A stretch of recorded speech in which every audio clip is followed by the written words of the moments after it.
For the first time, right on time. I guess it's the first for everything.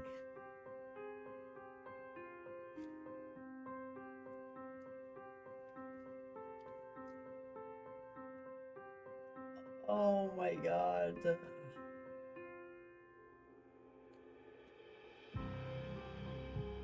Maybe playing with the music for a little bit, turn it up and down because it will get loud. I don't want to be yelling over it, but I do want you guys to have an ambiance for tonight.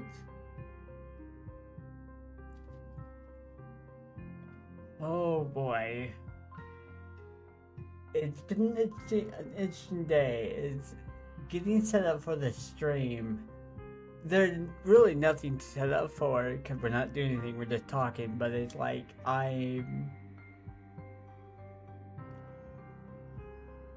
it, I'm letting go of this book.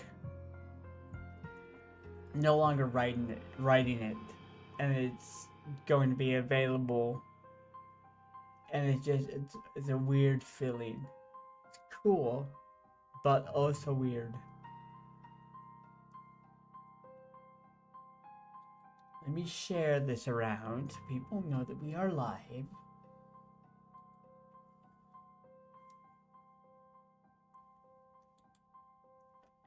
Because, God, there's so much. There's so much.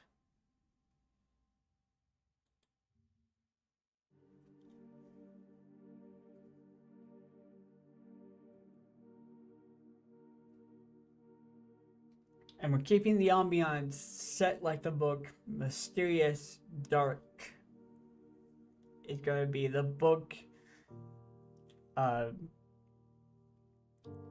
am I trying to say? The book feel, I guess.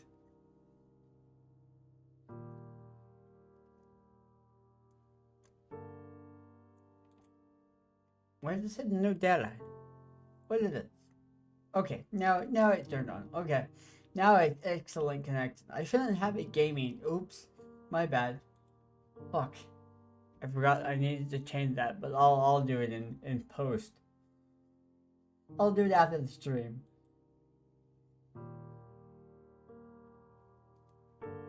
Because it's definitely going to be a weird one.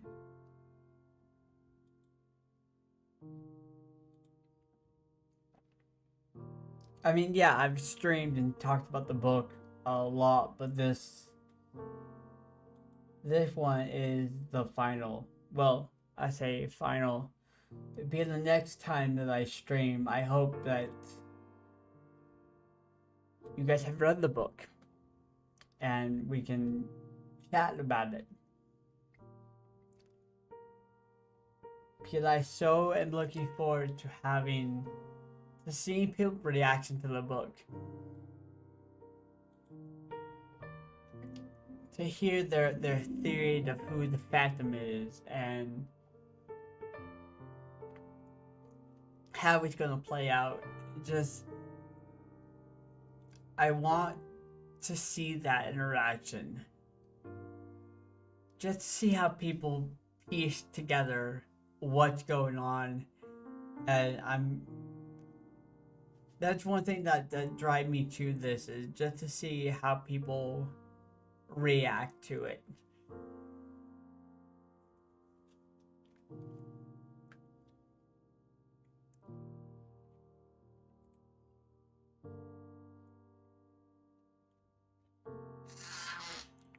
That was kind of loud. Sorry, that was very loud. But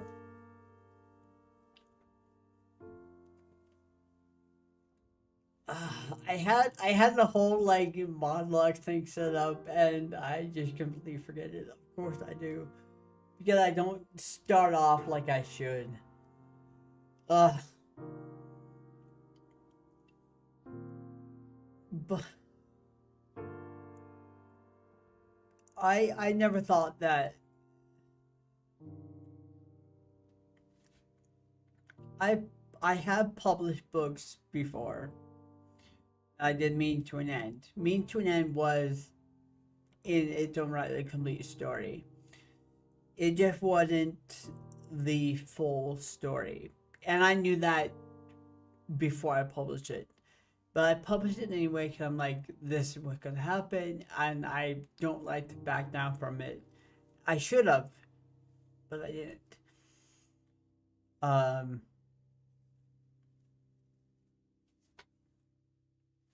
but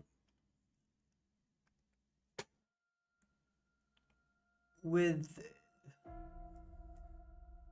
the creation of the alternate ending, it allowed me to fully explore the darker side of what this story was meant to be.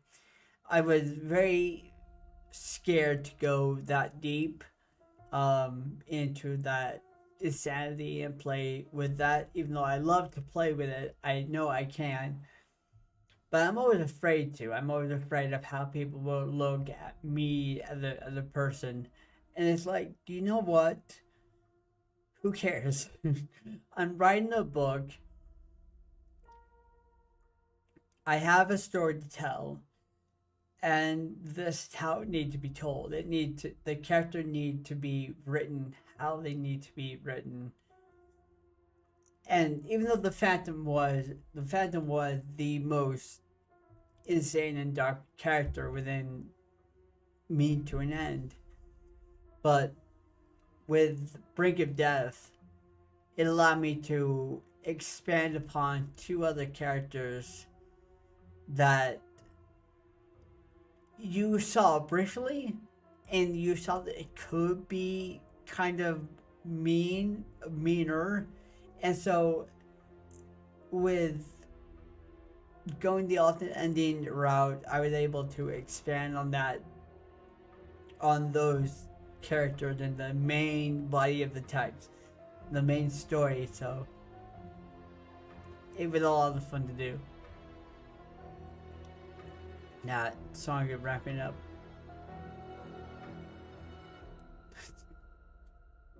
Bit loud.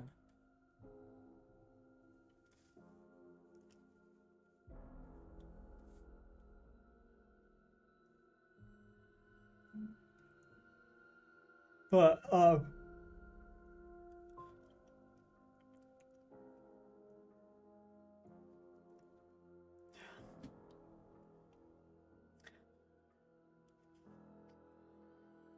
and God, I should have took notes. I should have took notes so I knew where to go. God damn, I can do it just fine when I know people can't see me.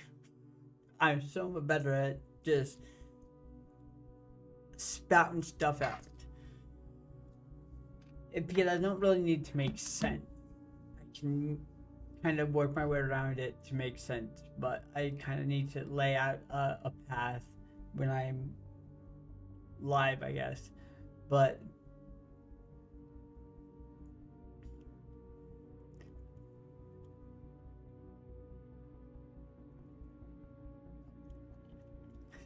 as I drool, pleasant.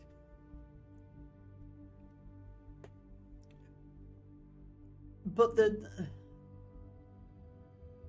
just a lot of stuff with this story that I'm just glad that I was able to explore, get out, and stuff.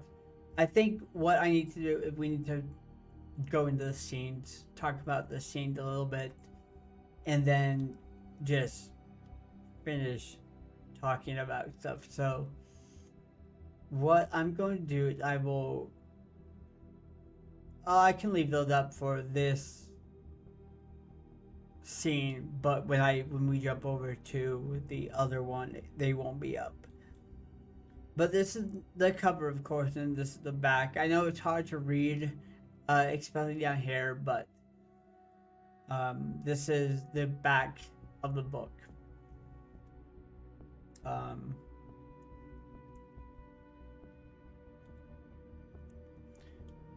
So I knew I wanted to do something something special for, you know, to generate hype, and normally it's a trailer. I had an idea for the trailer, but I'm like, it, it required me to do something that I just couldn't facilitate. I knew I wouldn't be able to. And so I'm like, what am I gonna do? What am I gonna do? And so I was on the walk. That's where most of my stuff comes to me, on walks. I was on the walk, and it was in the last Thursday in March is when this came to me, and I did it right. No, Wednesday, because I did it Wednesday night, and then I uploaded it Thursday, and so that's when it became every Thursday.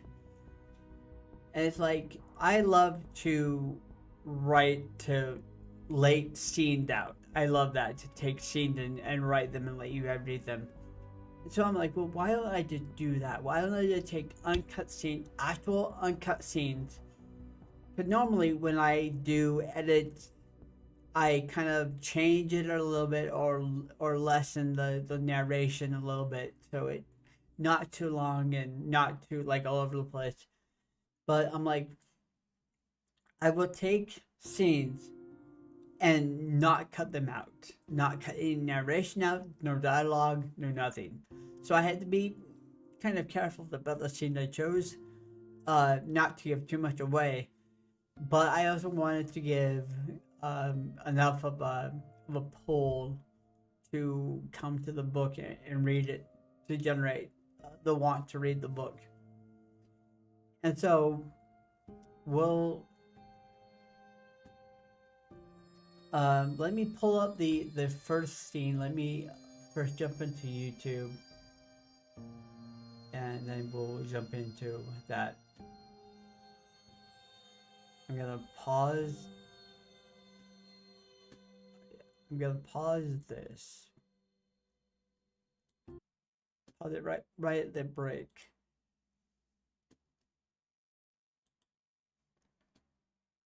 And then we're gonna go to here. Actually, I have playlist. No, we'll just go here. I'm not gonna play all of them.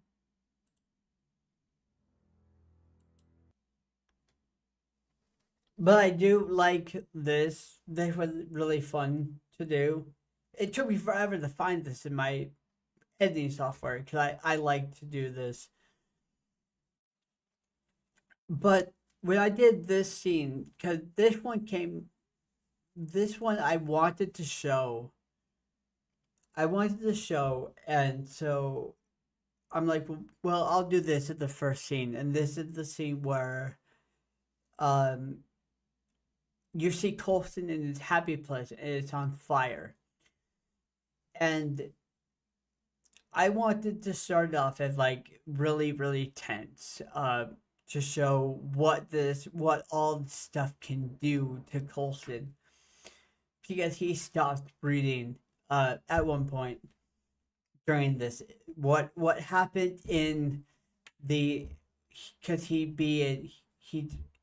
not being strangled, he being frozen, and his body, his blood freezes and his heart stops. And so, and that he suffered in real life. And so I do that to show that it all affected him in a very real sense.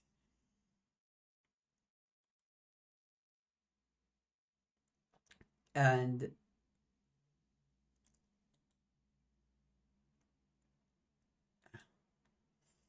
then there was also something that I did in these scenes, is when I set the scene where Elliot, Jordan, and Kyra are. You don't know where they are in the scene. They're just there, but they're not with Coulson.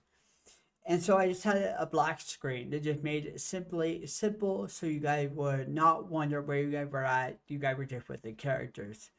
But since where Coulson was, it was laid out in the narration. You knew exactly where he was. I could place him in that area, and so you were there with him. So that's where that idea all spouted from. But this is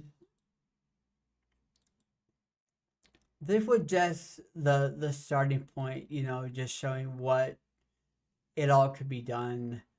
That anything can happen in this story. So that was the first one. And then when it came to the next scene, I'm like, what do I want to do? It would either it would either keep it at a steady, you know, nonstop action or go down and do a somber moment. And so I decided to do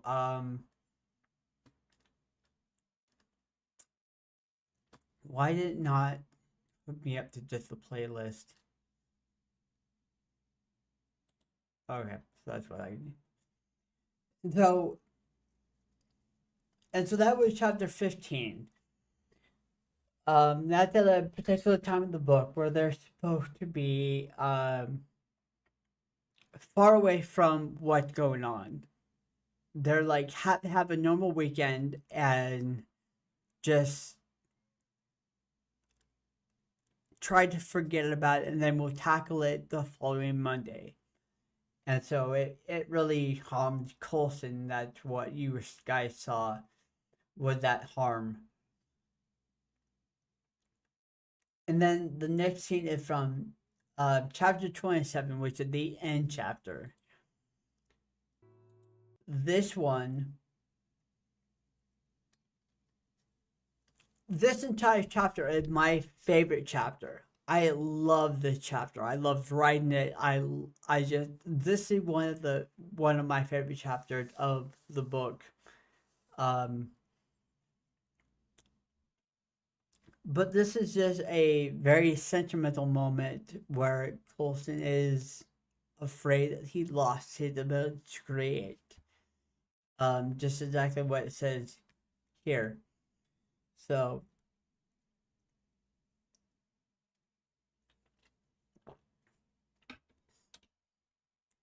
and so they're driving to Jordan's, and this happened when he sees the sea.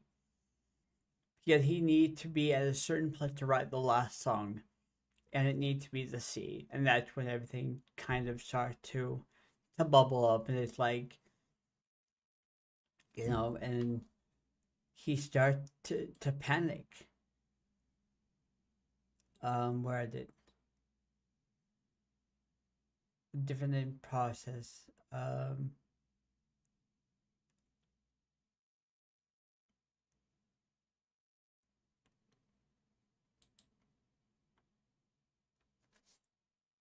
Because this one is very fun because I don't understand how I can be driven to create something that holds so much meaning, yet I feel so distorted from the emotions expressed in the lyrics. This one comes directly from something that I experience when I write. Because when I write, I like to be able to be involved with the characters and stuff. I like to be able to feel the emotion like I'm there alongside the characters. And I've written stories where I can write emotion, but I don't feel them, and it feels so weird. And that's why none of my stories ever last. It because the emotions aren't true. It's not the fact that I didn't like what I wrote or like the story. It's just that it didn't feel right because I didn't feel the emotions. And I think Kyra said it the best here is um,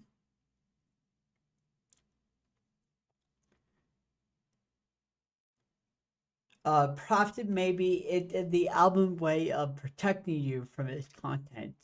After working on something for so long, you may become susceptible to the emotion it invokes, which can harm you mentally. Which is very true. Um, and that is also a worry when you do work on something so long, you become so invested in the emotion that it does become a part of you, and it can harm you if you don't know how to deal with it correctly. And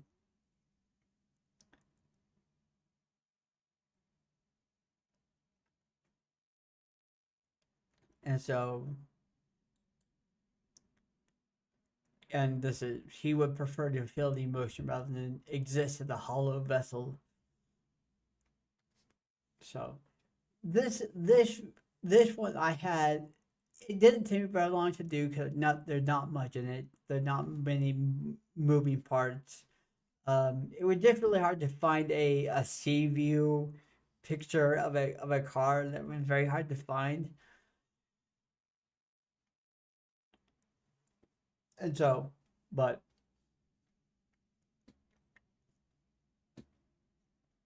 I got it, and so.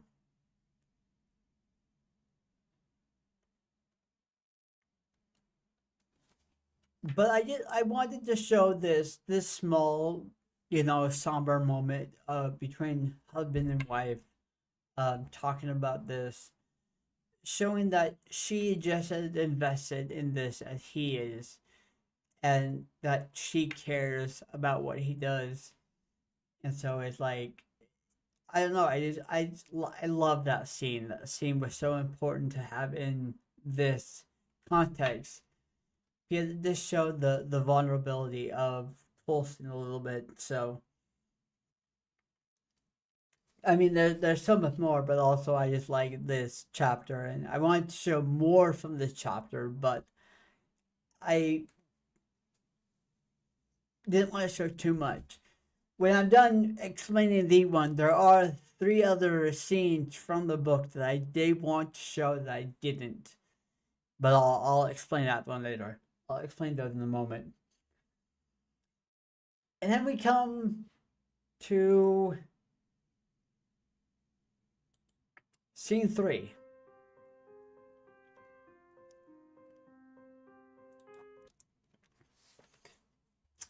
This is where I don't think I have ever talked about the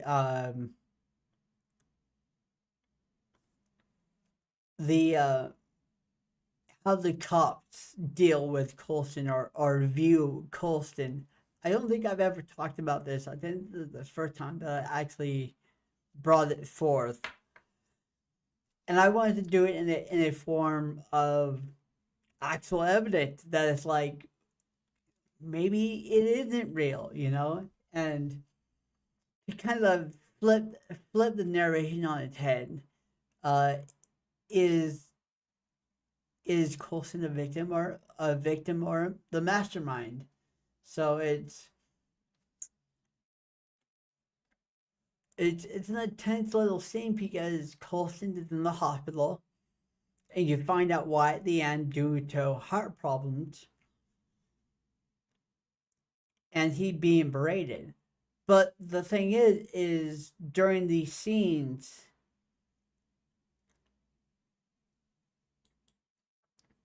he had pulled into flashbacks, and since it's not described right that in the flashback, I have it as a black screen. Just so you guys aren't confused as to where you're at. The only thing I changed is the tense, the past tense. So it's, and then also you know that it's the captor because he called him that. But it is really intense, because Coulson is struck several times, and I play all the sound effects and stuff, and then he jumped back and still being braided, and so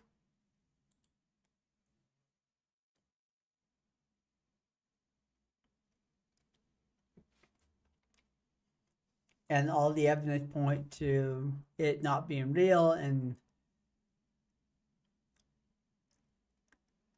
I don't know, it would just because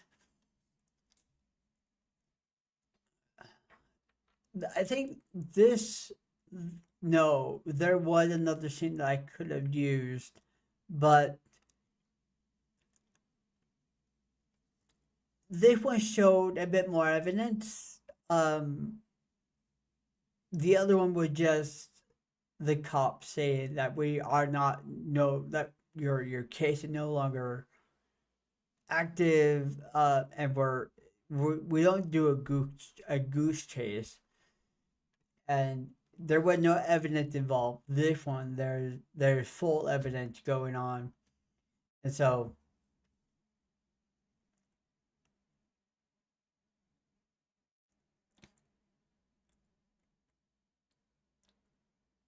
I thought it would be fun to do it because it would definitely turn things around where it would make you wonder if in fact this is all real or if it was made up. So, and then he pulled into a flashback.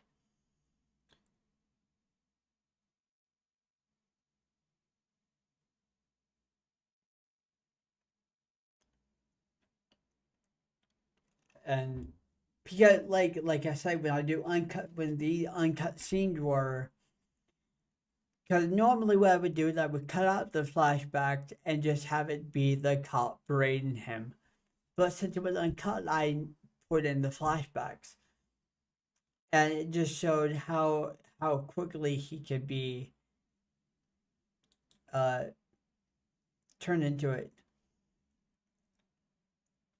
But then we have Melody come in, and Melody is um because Coulson just passes out due to the stress and just overwhelming sense of what's going on. He's like, I'm just done, and so he faints because his heart speeds up and he developing heart problems because of this, and so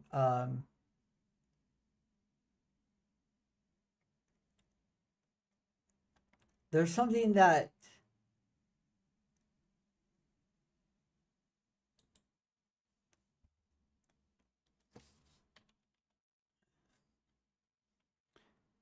because he's being berated, and this is what a Melody like. This man is in the hospital after fainting due to heart problems. Do you think he'd rather die, let himself die, than drop the charade? And that one, it it's true because it's like he wouldn't die because of this. It wouldn't do anything. And then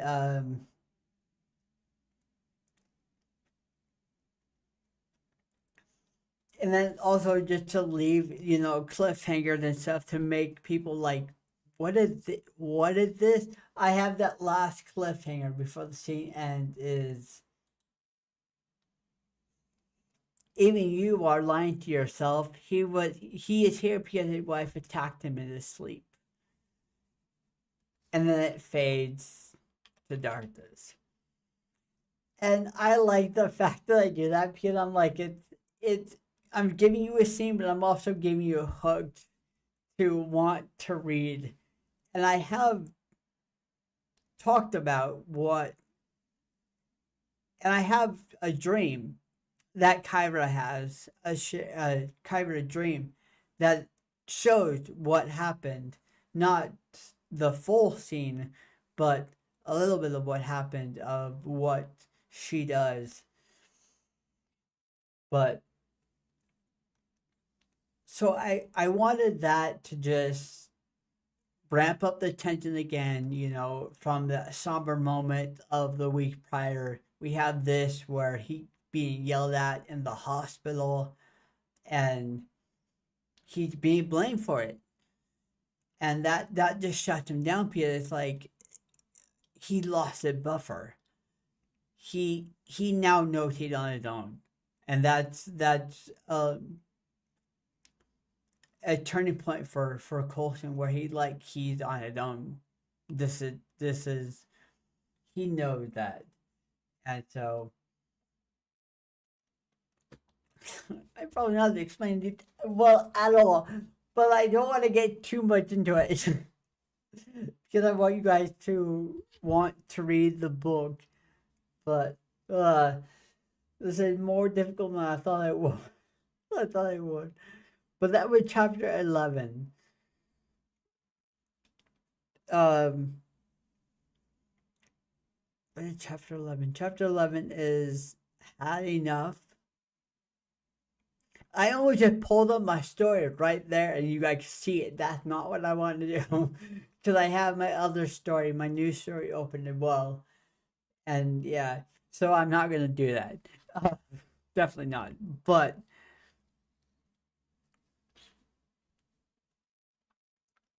um, and then so I toned it back down a bit the following week with this.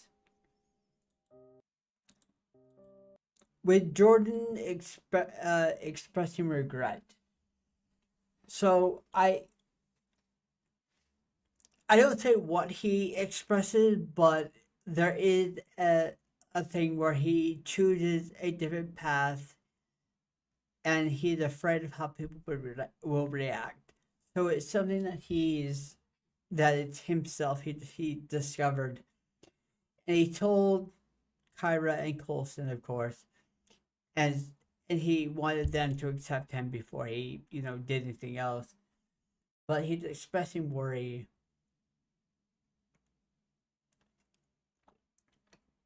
because he doesn't want to lose two things. He's at the risk of losing two things in his life at the moment, and he doesn't want to lose, them. Um,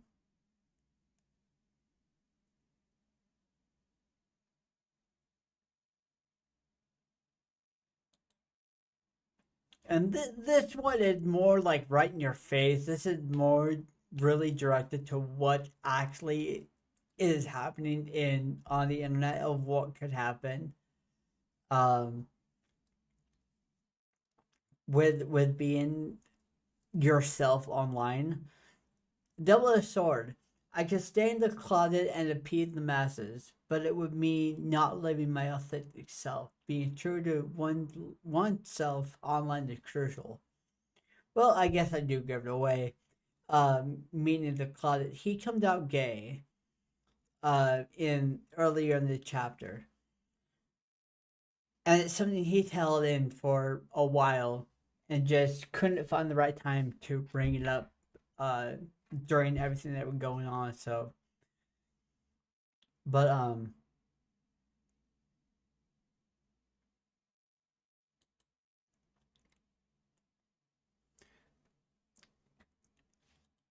however, it exposes you to personal attacks and hate that can cause you to question your own identity. On the other side of the sharp edge, though it is validation and acceptance, a show of courage in a cruel world. Close and so many people look up to us, and it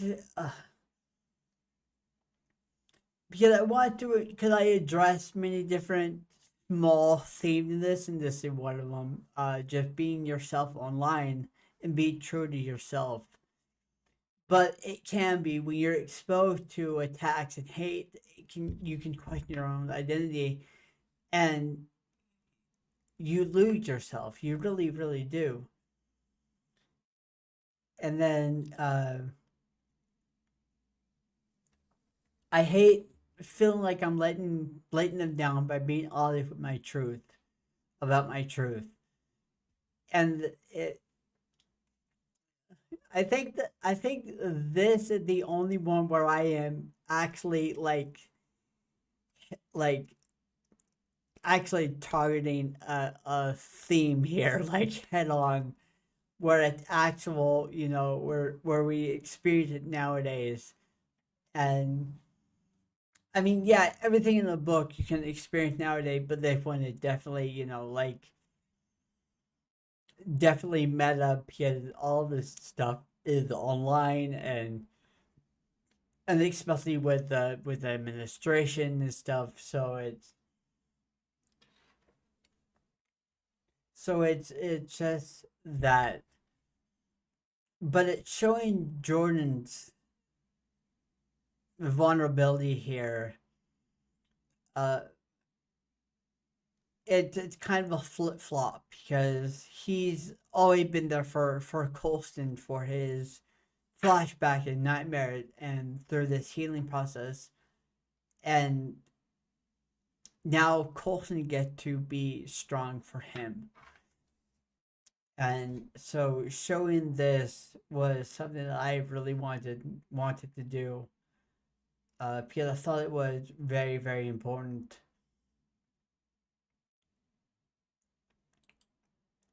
And then you just have a hitting moment with Coulson saying that, you're giving them your voice and nothing more. If they don't like you, if they don't like you, if they don't like you for who you are, an error already found. That's on them, not you. Because you can't change the way people see you. Well, or if they don't like who you are, yeah, I guess okay, that would be fine. You'll attract others who share your path and inspire them to live authentic, authentically, promote happier and healthier lives. And so it's uh, just being online, the slippery slope. Wow, that was a hard sentence to say. Holy fuck! But yeah, so I think I just hit the. I think you guys understand why I have it here. But and then of course I leave a cliffhanger. Because one of the worried is he's worried that he's going to lose his channel, and that's what Colson catches on with the things he's afraid to worry about.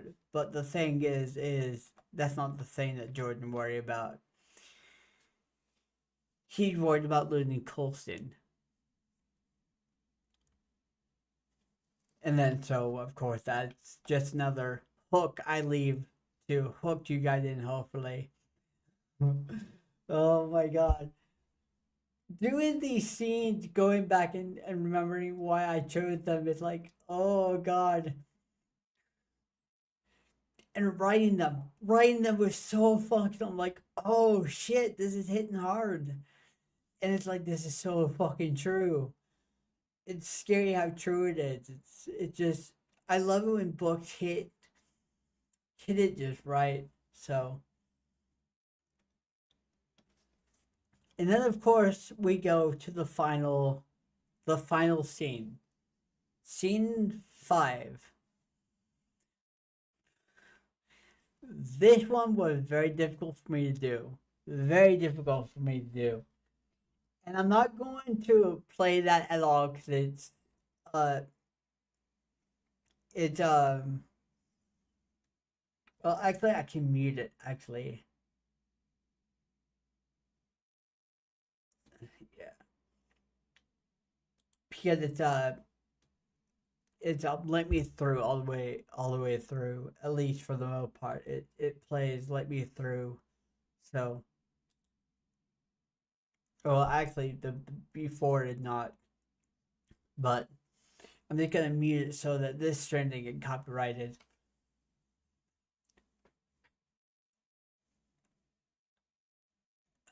So this is from the climax scene. This is from chapter 20, Me to an End. This is in the meeting scene. And even though yes, I said uncut scenes, this scene is cut. Because if I were to do this uncut scene, you would have the entire climactic ending, and I couldn't do that. I just couldn't do that. That's not that just wouldn't make sense.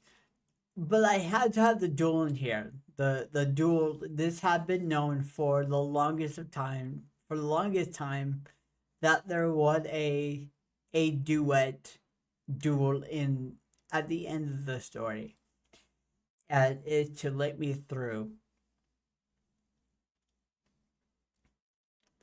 And it's and this is a huge thing. Can Coulson's voice break the Phantom one last time? And that's a huge player for that. Because he's singing for freedom. So, and yes, I didn't have to put myself in here, but I did anyway because I wanted to bring it home. I wanted to make it real. But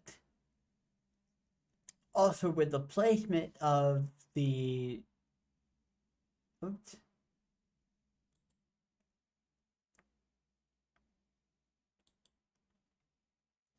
with the placement of where they're at, I don't give that away. I'm not giving that away.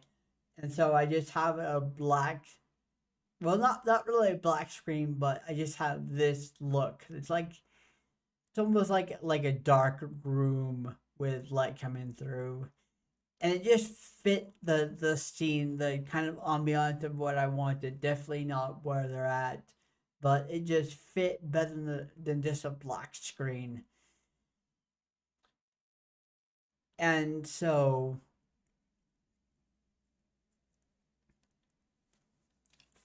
yeah, God, this because it's so hard when I know the lyrics by heart.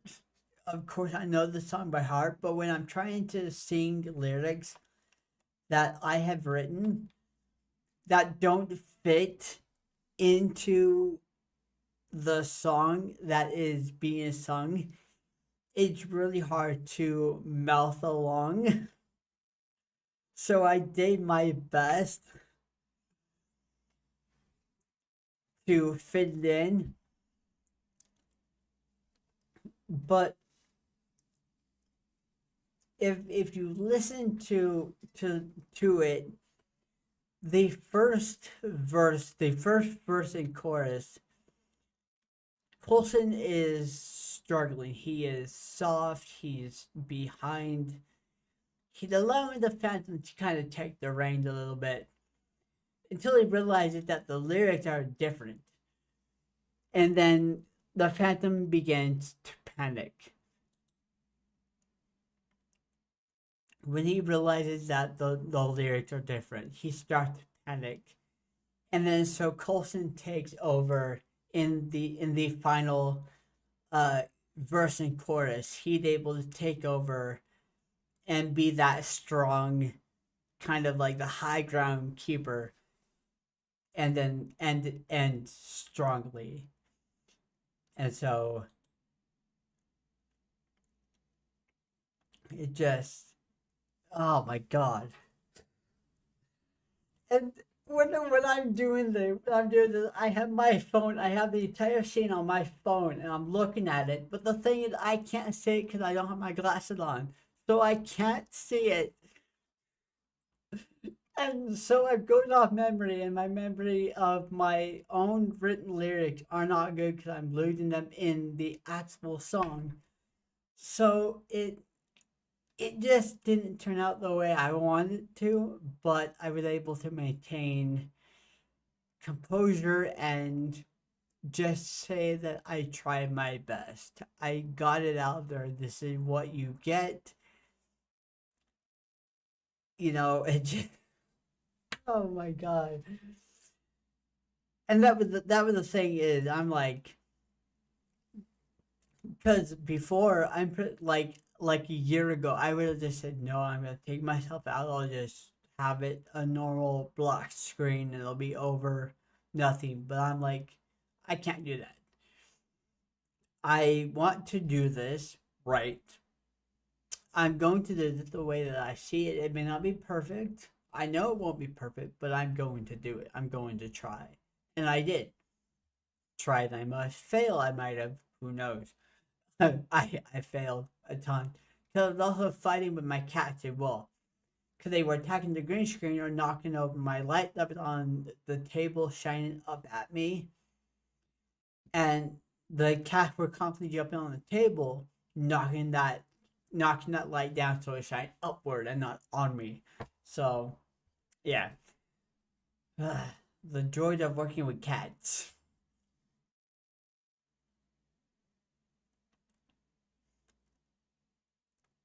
And so it ends, and so I give a little bit of narration following it because I didn't want to just end with the song and then just cut it. I wanted to give you a little bit of narration. And so I gave the narration before the dialogue started, before the final intent of dialogue started and the ending takes place. Um, because it would have been truly exceptional. Because what was so fun about doing that is my system crashed so much during that because I had three different songs layered on top of one another. I had Caleb, I had his version, and then I had a higher pitched version for Colston, and then a lower pitch for the Phantom, layered on top of one another. And then I had speed ramped them so they would be like slower or faster, but they would harmonize at the perfect places. And I'm like, oh yes, it just worked. I loved it. It worked so beautifully.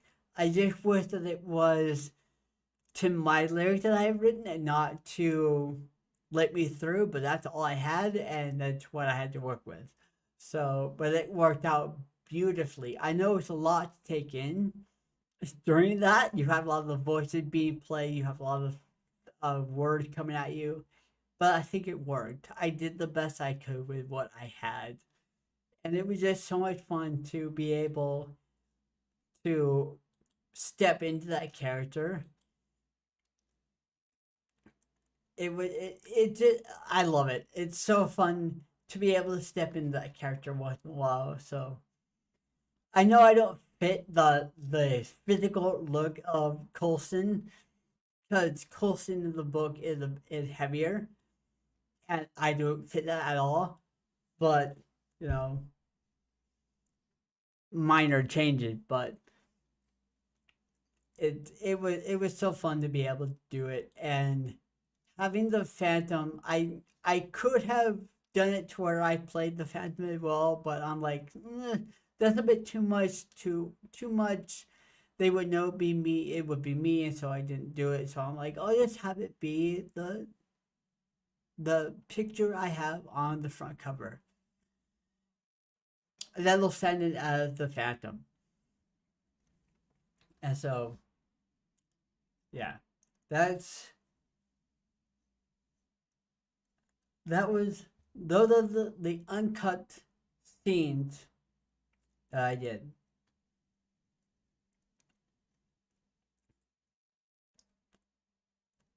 With Cause there's one in chapter 27, which is the end chapter that I wanted to show, and it's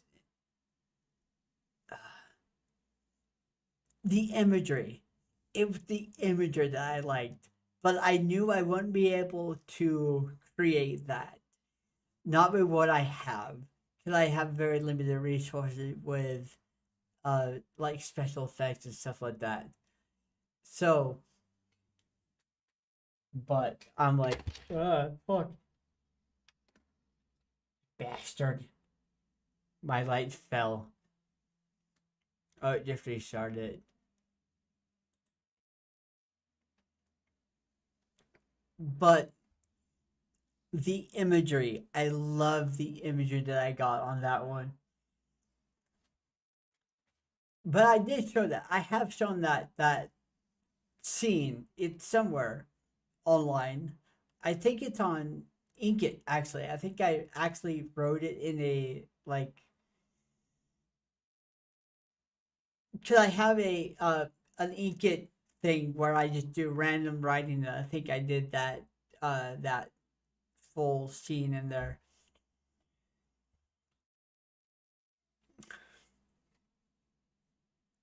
There was another scene. Um, Hold on, I have a burp. There we go.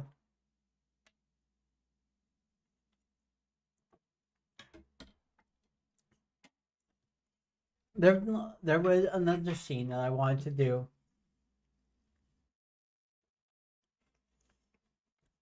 but it was more like a shocked scene, and I didn't think that it would play well with what I was trying to do. And even though yes, I want to be able to see what people think of this scene, but it's like it wouldn't have fit with the context of what I was doing because I'm like, uh, that's more of like just pretty much a shock value scene, and I didn't want to show that. But I am interested to see what people take from that scene. And oh my god.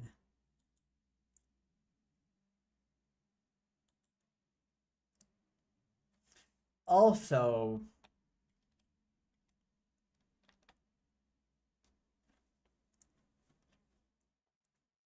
so I've done this at the end of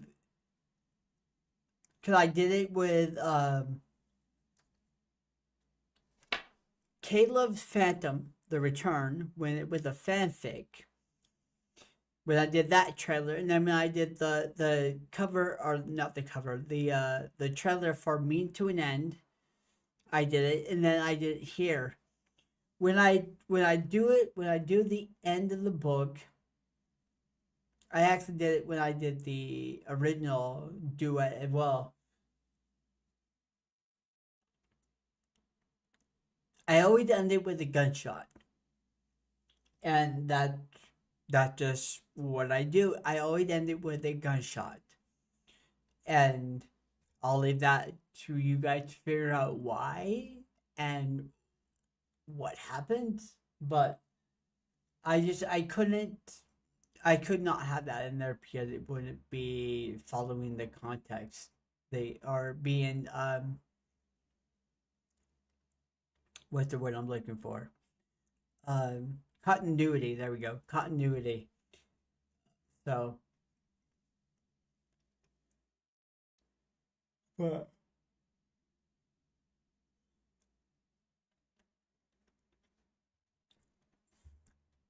but it is so hard to think about.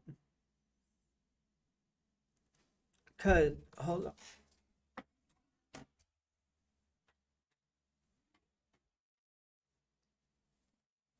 So I went from not really this, but let me switch over back to here, back to chatting, and then I would turn media back on. Let me mute this.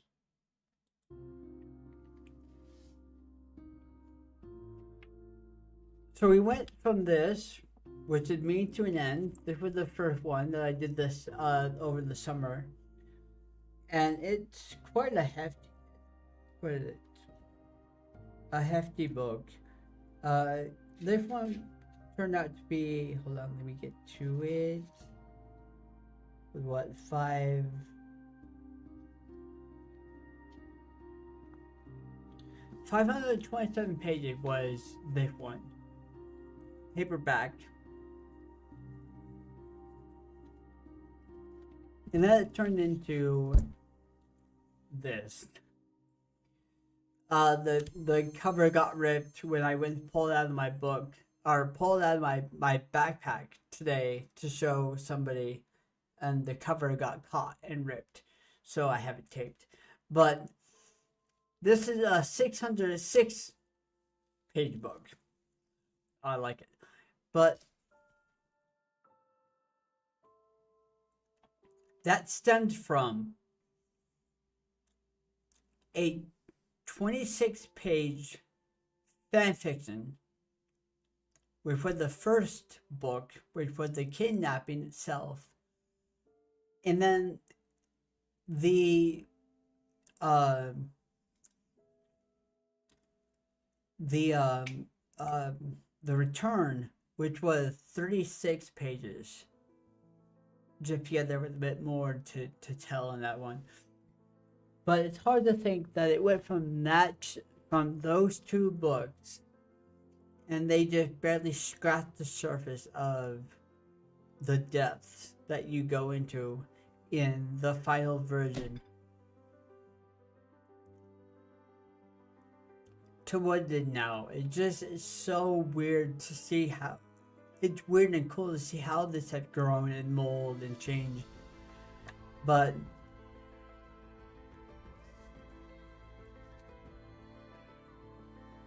and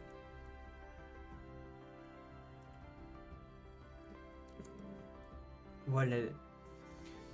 When it comes to writing this and story for me in general, because this one took 5 years to perfect, is what I call it, to perfect.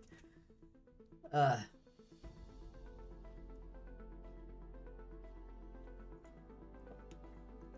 so many life changes happened during this book,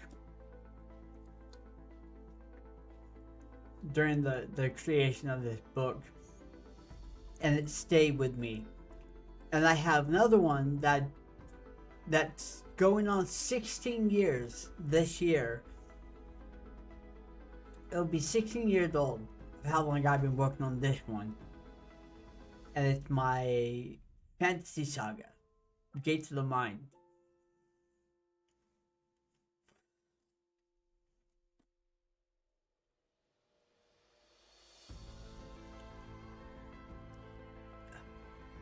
When it comes to stories,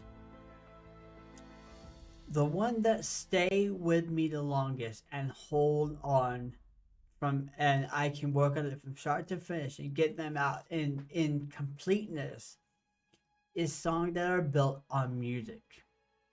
They come to me on music, or a voice leads them to me, like in the form of Gates of the Mind.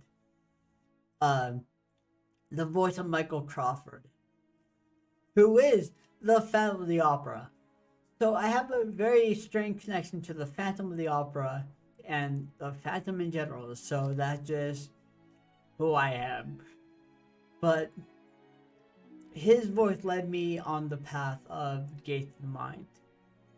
And I'm still very highly invested in that story. But I'm also very, very protective of it. Very, very protective of it.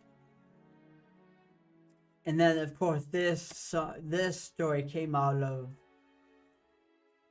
Caleb Hyles' channel, watching the Horror for Hyles in 2015 when he did the kidnapping. That's where that came from. Was from that. I saw that. I'm like, there's a story there. And so I spun it in a way that is like, there is a story and let's tell it. So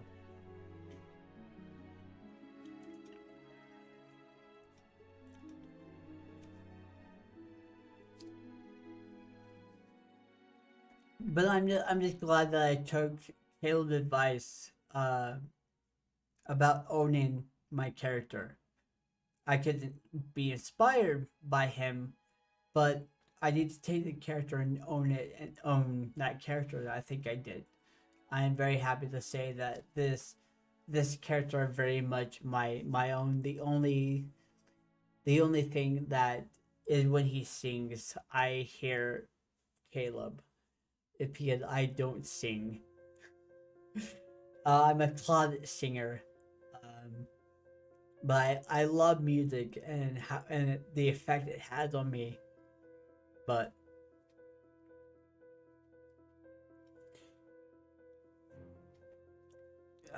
it's so weird to see it go from that to this. And at times it's like I look at it and it's like I wrote this. How? How did I write this? How am I capable of writing this? It just blows my mind. It well, anything Red, it's like how are you capable of writing something like that? Where did that come from? It's it's a fascinating thing that happens, and that's why I love it so much. I love writing it because it's so interesting. And oh my god, I cannot wait for you guys to be able to take this and read it and follow the journey and just see what you guys uncover. Um, your speculation of what's going on and stuff, and I just cannot wait to see people's reaction to it. I can't. And there, like when I did Meet to an End, I didn't have a hardcover or a copy of the book before it was coming out. I got this after it came out, and so I didn't have promotion material.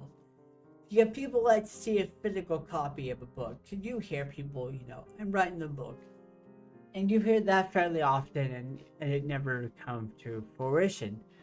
But when you actually hold the copy in your hand and you see it physically, it has a different impact. Cause like with this, I've had this in my backpack whenever I go, whenever I get like trips to like appointments, and I get into talk with the driver when they're wanting to talk and stuff. And when it arises, I'll pull this out. And the first thing they say is the cover is sleek. And they're like, who did your cover? I'm like, I did. I did it all. And they're floored by it. And it just, for me, it's like yeah, it's cool, but it's like it's nothing. I just took two pictures and put it into editing software and did the fire element and then just smoke behind the words. It's easy, but it does look. I love the look of the cover. So much more than this one. This one was cool for what it was. I'm very proud of this one, and so I will always have this one because this is the true ending. Very condensed, but the true ending indeed. But that cover is I love the fire element and the smoke. It just adds so much to it. So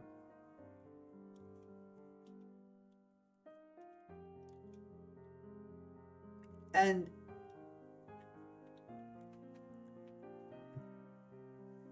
while we're on that subject, still. So changing it from Means to an End to Brink of Death was because Means to an End was just strictly the Phantom. The Phantom. It was strictly just Coulson and the Phantom. The struggle between them two. There were hints of other things that could have happened, but they were really tamed. The focus was on these two. And so the Means to an End was the Phantom means to feel complete. And so that's what that was. But when it like kind of took a step back and widened the viewpoint a little bit so other people could come in and mess and fuck with Coulson, in the sense that left him deeply scarred and then on into infected um, Jordan and Kyra. I'm like, I need to change the subtitle because I like to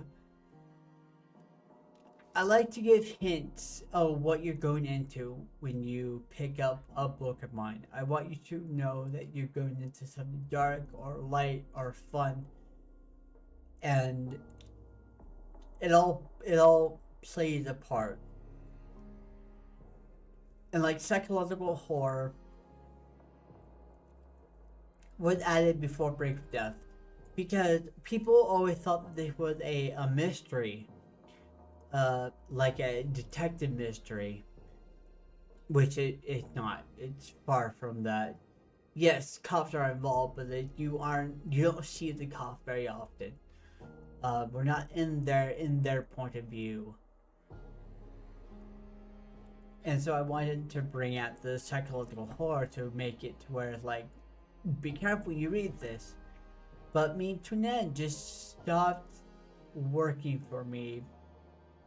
Um, when I started building Abigail a character and making her actually writing her arc the way I wanted to, it's like, okay, there's more than just the Phantom here doing stuff, and so I need to change the title. Coulson Phantom is always gonna be Coulson Phantom. That's our main focus is the Phantom. But I'm like, okay, I need to do this. What am I gonna do? How am I gonna do this? I originally I originally had it before I unveiled it. I had on the line, and that's what it was, on the line. And I'm like, that works. It's kind of like ambiguous. You aren't really sure what, but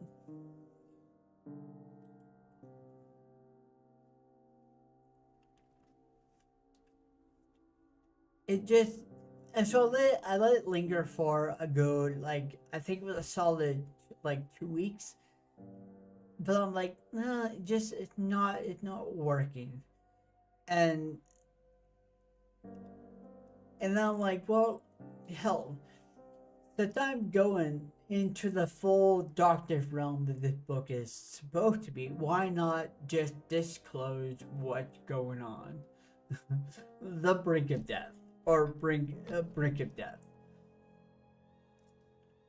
because that's what it is. It's a fight for survival through the entire thing, and it's either done by other means, by other people, or the self harm. So it's that struggle of keeping yourself alive amidst emotional and mental turmoil. And so, yeah. But it's also, I wanted to make it clear that this is not a story to enter in lightly.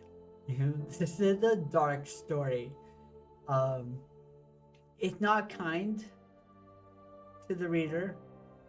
The themes are heavy,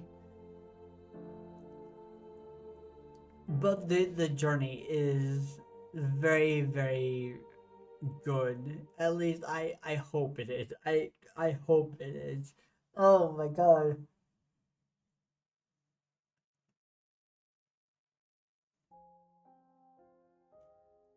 That's what's so that's what's so um nerve wracking, because I've been in this story for 5 years. I've had it grow on me, I've had it change. And I just hope that I built the characters in a way that are not flat, are dynamic, and are relatable, and somebody as people that you root for. And I just hope it is.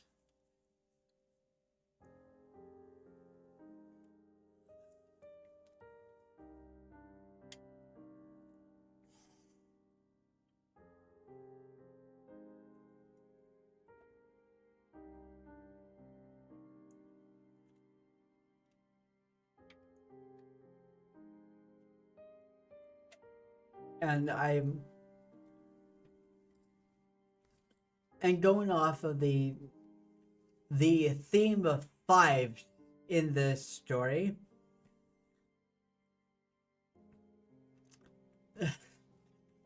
So been working on this for 5 years. I started the fan fiction in 2020. I I published it on Wattpad in May, and it did really good. It did really good. But so it was 5 years starting the book. It's 5 years since since the kidnapping within the book. It is 2025. I'm turning 35, so there's a lot of fives involved. But then, not even planned, when I was doing this, when I was writing this story,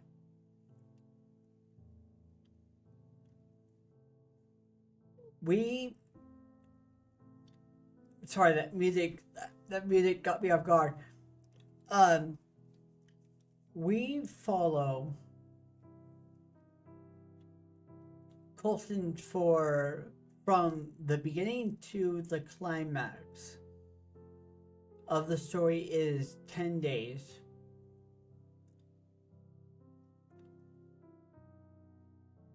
So 2 5s, but that's reaching a little bit. But that's not what's interesting.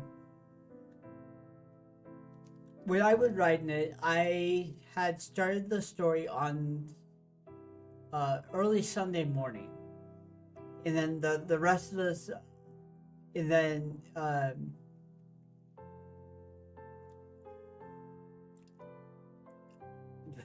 yeah, let me get things situated because I don't want to give stuff away. Yeah. Oh, I hate this.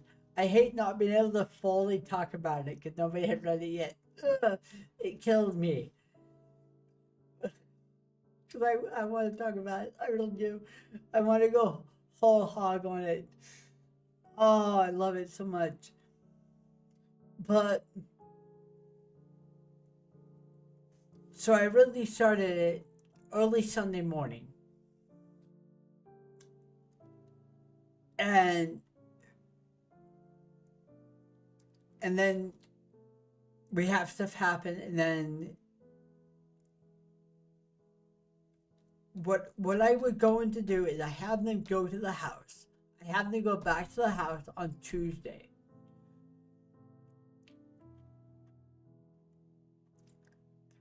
That's wrong. Because Jordan comes the following morning. And that day they go. So it would be on Monday. And that just doesn't work. Because that would have me, I would have to add an extra day of stuff, of like content, in order to fill that Monday. Because for me, I would deadlock even from the start. I would still remember that on the Tuesday, they would go to the house.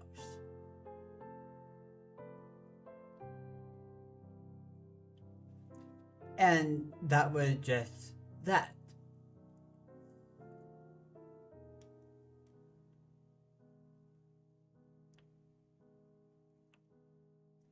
So And even in this version, the timeline wrong. So I didn't catch it until Brink of Death. So,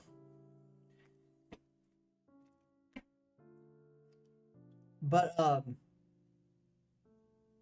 so I moved it out to where it starts on Monday, early Monday morning, and then the whole stuff starts.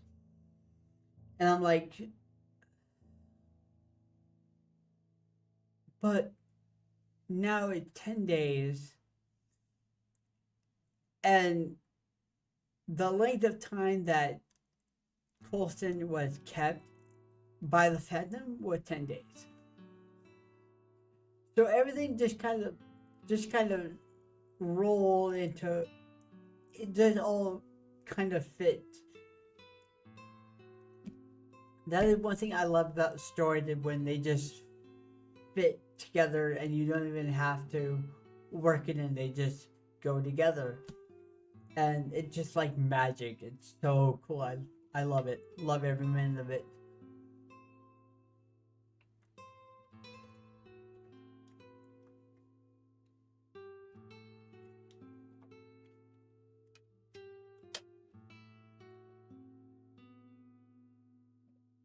And then I had, when I was doing this book, when I was editing this book, editing it,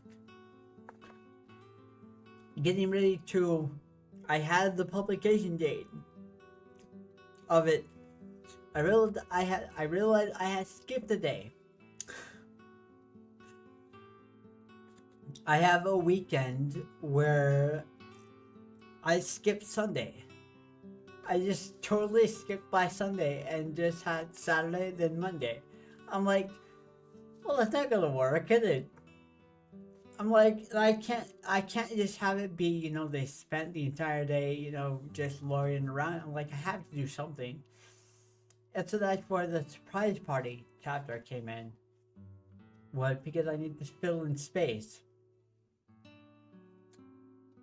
It was easy for the start of the book, I could have moved it up a day. That was easy, that was simple. But when you're in the middle of the story and you need to keep to a timeline, you kind of can't just leave out a day, or you can't just bypass it with a simple they rested for the day. I didn't like that aspect. So I'm like, nope, I had to do something, and so I created um surprise party, which turned out to be a lot helpful in the end than not. So it worked because it showed a side of Colston that is not really explored, which is something that I do enjoy showing, is those moments of just where he can suppress his own turmoil to give a day to his wife. And even though it hurts him, he fights it. And his lovely wife endured it, knowing that it hurt him, but she, loved him dearly. So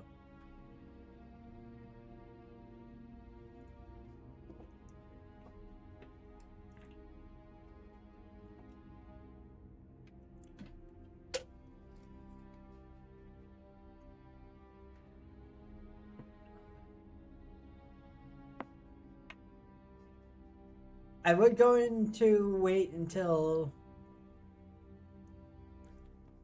um midnight, but I can't wait anymore.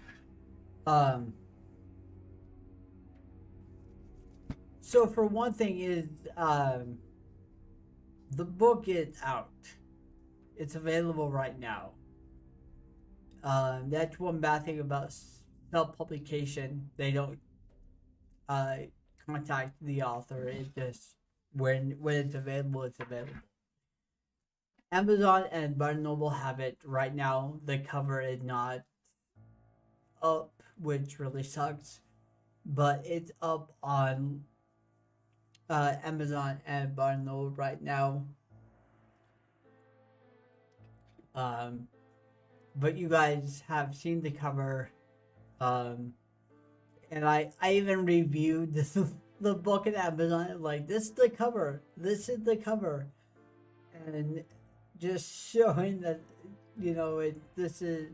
I don't want the book to be lost because the cover is not there, because the cover is a huge component, a selling point. So, but Barnes Noble, I can't fix that, and that's a big problem with Lulu, is that the cover art is always wrong. It takes several months to fix. You can't contact anybody. So, and they don't contact the author to know that they want to have it released on a certain date, which really sucks. But I kept it in because I'm like, God damn it, it's being released on my birthday. I don't fucking care. It's being released on my birthday. And that's when, because my birthday is just my birthday. It's just another day. It's nothing special for me anyway. It's just a level up day, is what I call it. And so I'm like, well, let's make it special and publish Break of Death. Just have Break of Death share my birthday, which is totally cool. And it still will, because I didn't publish it on Lulu. I would do it once it turned to midnight. I would publish it on Lulu, so it's fully out and available. And well, not everywhere, but and I'm sure you guys remember Poison Within, the song.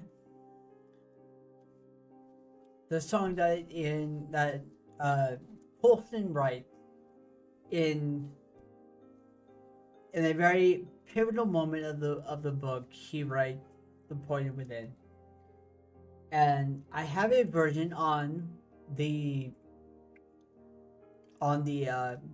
channel, and I believe that it is, this version one. I rewrote a little bit, not much, but I rewrote some of the lyrics for the Break of Death version, and then the whole added section to it. But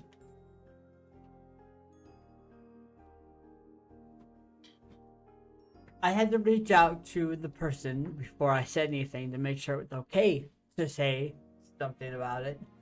I'm not gonna say who it is, but I mentioned that I wanted to get it produced, that I wanted to get the song actually produced, and as of 2 weeks ago, I hired a music producer, and it's in production right now. I asked him if I could share it on stream when I'm talking about the book, and like, yeah.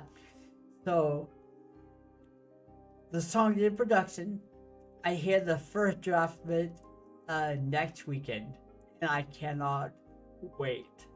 I am so excited to hear it, because when it comes to writing and editing my book, it's like, no, that's mine. That's mine. Don't touch it. I'm gonna do it. If it's bad, it's on me. And so, but I don't like other people coming in and touching my stuff, especially when it's writing. I may be OCD on that aspect, but I'm not a music producer. I like what I know. It sounds good. I have a vision of what I hear, but I don't play instruments. I don't sing. I don't know anything about music theory or production or anything.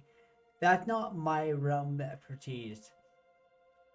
I just love music, and I incorporate it wherever I can. I just can't make music.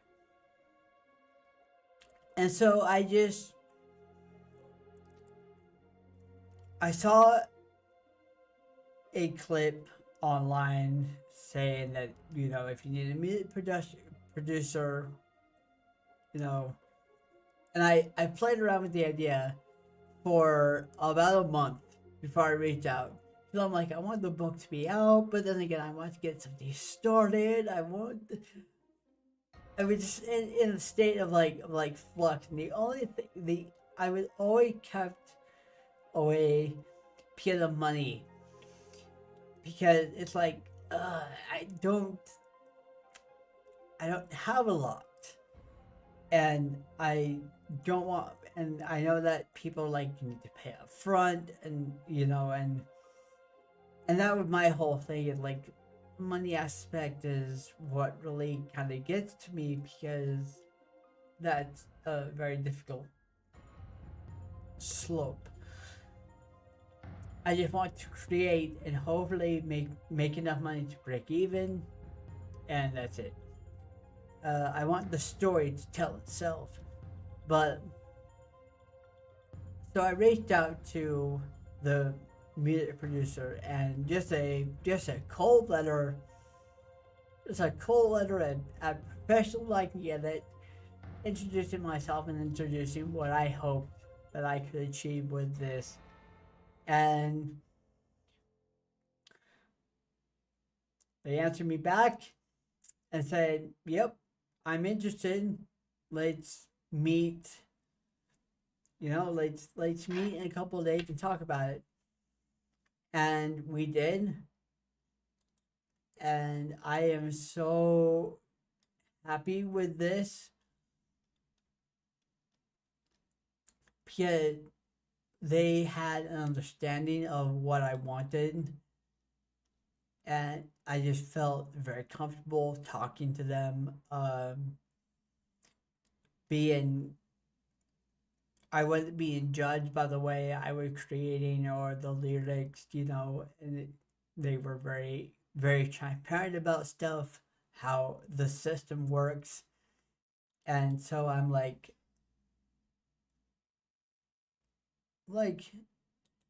all right.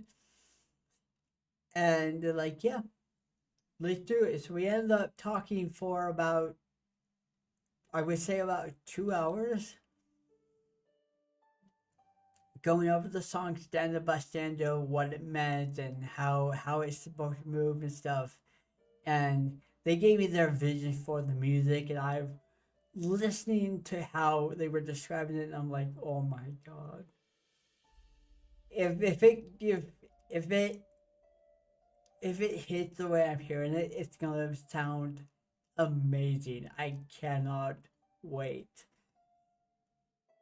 And so yeah. So I have that in the works. And that made me very happy. That's something that even a year ago, if you said that I would be talking to somebody, a stranger online, to produce a song that I wrote from a book, I would say you're insane. You're absolutely crazy, because that's not something that I would ever do.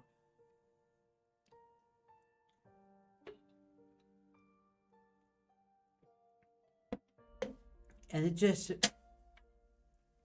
going from where I was in Emmett to being here has been a great change for me. And it's an amazing, it's been amazing.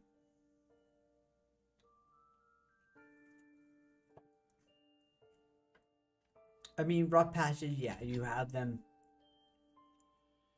You can't escape the rough patches come, rough patches are there to teach you and stuff.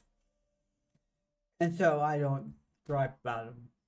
I do, but they're there, you learn, and then you move on. But I am just, oh my god.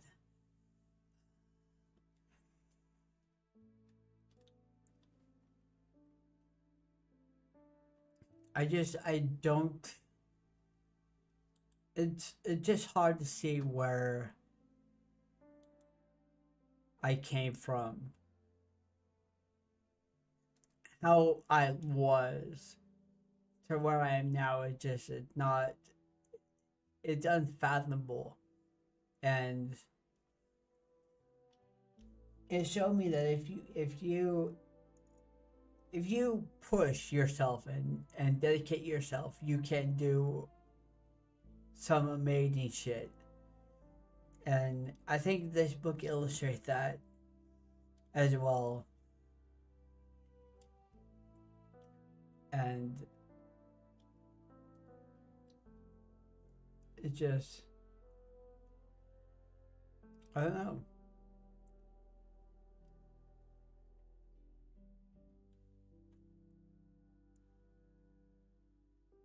Yeah, this story, I'm surprised the story lasted, because there was so much going against it,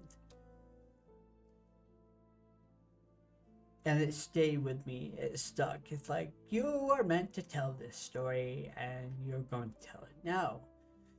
Even though when I got set up here, I'm like, okay, I'm going to focus on a story. I love being in a story. I love it because it gave me something to focus on, really, really focus on. And so I'm like, okay, I went through Gates of the Mind. That needs to be told. That needs to be told. I've been sitting on it for long enough. I need to really get in and develop that story strongly. And even for Christmas of 2023, I read the bedtime story, The Birth of the Curse, for Gates of the Mind, in preparation to start that the following year. Well, story had a different plan for me, as what was it? I think it was December 23rd, maybe. Caleb uploaded the song "Just Look My Way," and that started it. Well, it didn't start it. It created the title "Mean to an End." But I think it was following. I think it was no, it was Christmas. It was Christmas Day. I had just streamed, and then I'm like, okay, I need to do something. But Colson Phantom had always been calling to me, so I'm like, okay, I've always tried to figure out how to do it because in 2 books, I'm like, maybe I should start looking at the second book and see what I can do from there. And so I started to look at it and kind of, start rewriting, which I don't like to do, but I had the playlist I had when I first wrote Caleb's Phantom. I had the soundtrack playing, and then the me to or the song just look my way started to play, or started I started hearing in my head. I heard "Mean to an End," and I'm like, where was that from? I could hear Caleb voice, but I'm like, where was that from? I'm like, that was fairly new. I think it took me a while to find the song, but I found it. I'm like, okay. So I listened to it, and that stuck out to me. I'm like, okay. Oh. And then so I'm like, Colson Phantom "Mean to an End."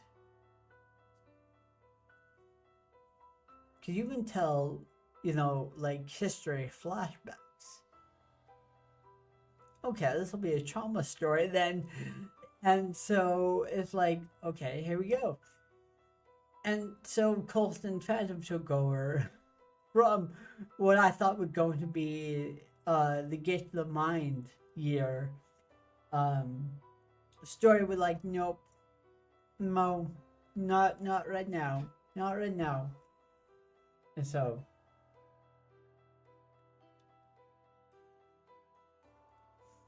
and honestly, I think it was the best decision I've ever made.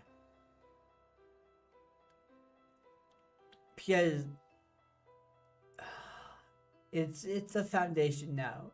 It's a foundation for a lot of my for the rest of the project I write. So I found my genre that I like to write in, that I love to write in and can write in it. So um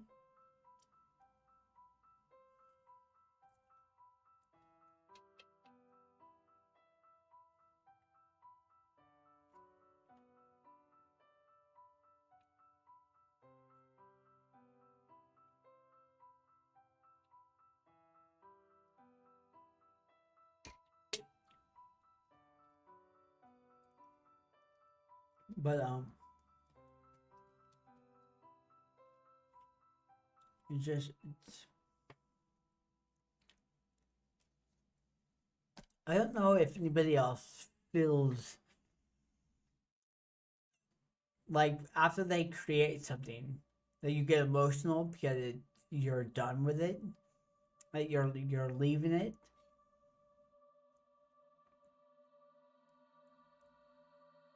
Because you spend so much time in this world with the characters that when you're going to leave, you kind of feel empty. And I've come to accept that with being with doing content on YouTube, when you're focused on something and then you're done, you feel empty. And I anticipated this coming when I did it with this book.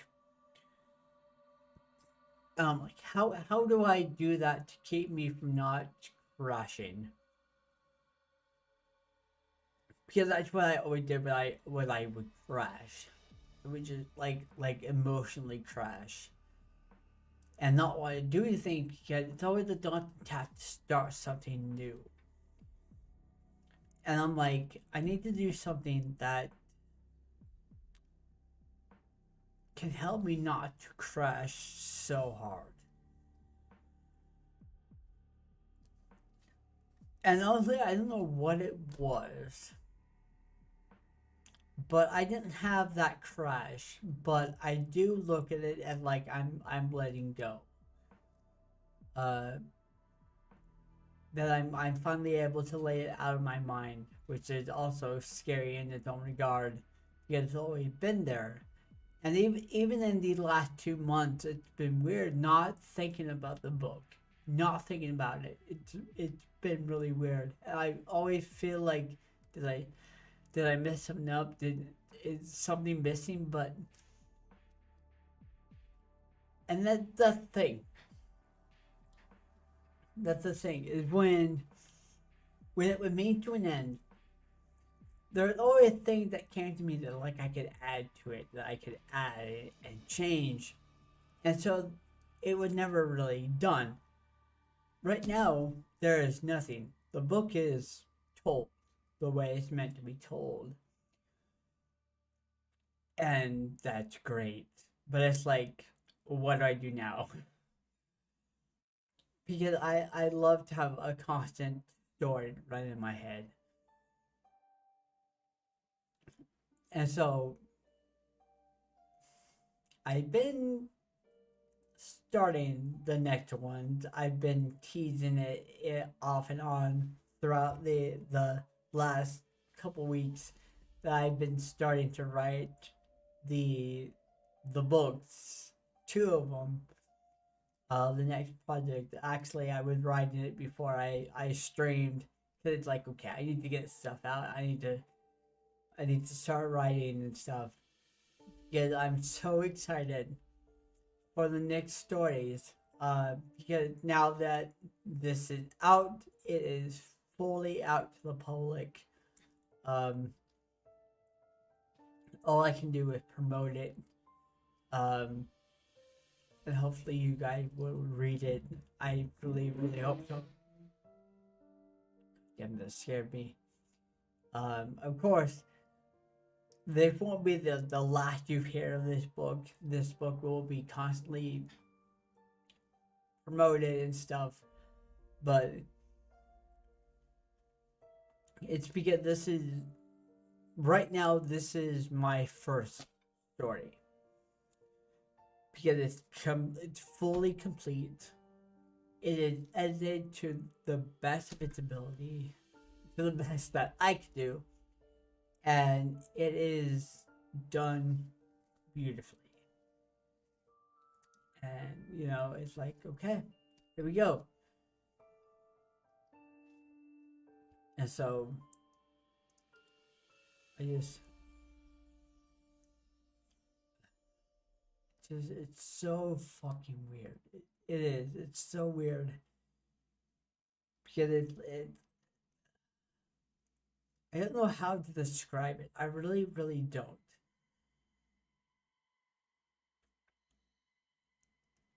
Because I remember on Tuesday I had a little breakdown of the book about it because I had just written a piece for the new book,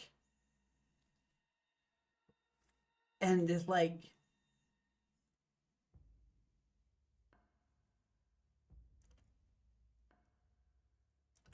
I never used to be able to do this. I never used to be able to move on so quickly. But it's like I'm not moving on. I'm just I'm creating again. It's no. Hey, staple scene. No, little one. Hold on, the cat's scratching the door. Little shithead. Stop, baby.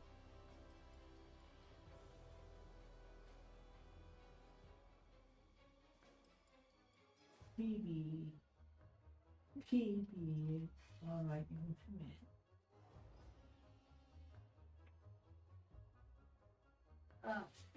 Hold on, I need to make sure that my cat didn't chew on anything. I don't want him to. He left the bag, so I need to keep it away from him. No, what are you doing? You can come in, the door's open. Just don't chew on the cord, baby. You know about it. What are you doing? There you go. Come on, baby. Just for a little bit. Okay.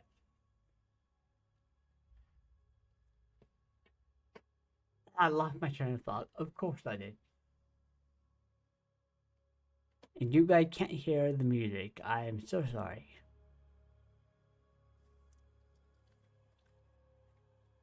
But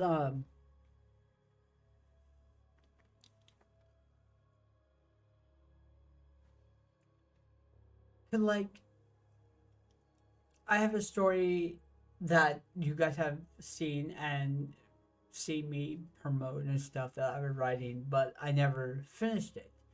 And it's the kidnapping of Ryland Styles. Or Ryland Steele. Ryland Steele. And that's a perfect example for a story that comes to spurts. Because that one just came out of nowhere, but it just came out of the idea of I had the ending, and it's like, okay, well, let's build a story around it. But it doesn't stick because it's not born on music. Hi, baby. Hi, Chase.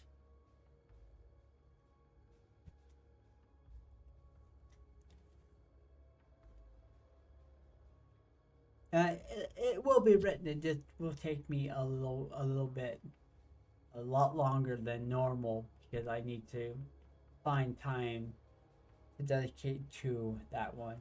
Hi, baby boy. Oh, baby boy.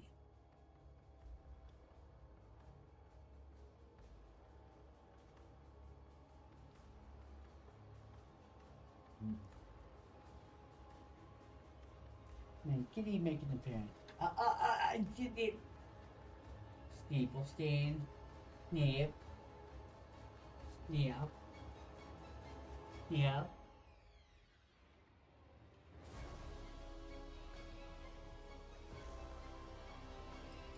cracking cold, I swear to God. That's why I don't let in here, like chew on the cords. But you can hear me talking. Sneak! Okay. Let's go. Let go of my pants. Come on, baby. Go. Let go. There you go. Good boy. Come on. Alright, babies. Gotta be out of bed.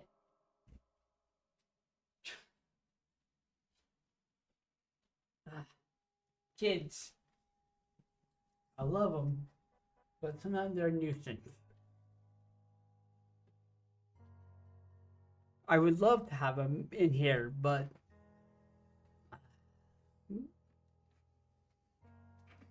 they've cost me some of the money with or being chewed on, so I can't have that.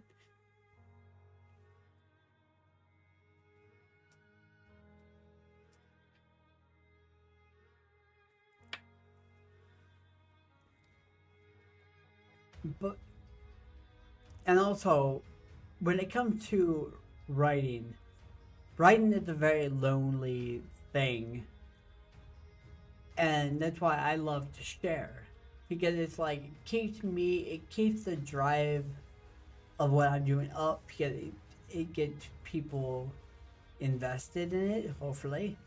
But it's but it's just like I just like to share. I just like to share what I do, because some of the thing that I write is like, holy shit, where did that come from? No way that came from me, but it did. And so it's like, okay, let's share. I don't know. I've never met anybody who speaks of their creative ability. Like, I've never matched somebody's energy before. I would love to meet somebody who does. My media producer is the closest so far, but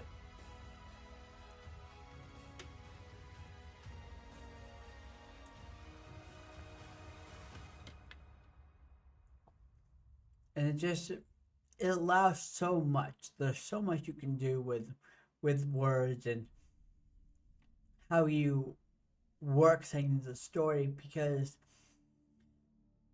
when the story starts, when Brink of Death starts,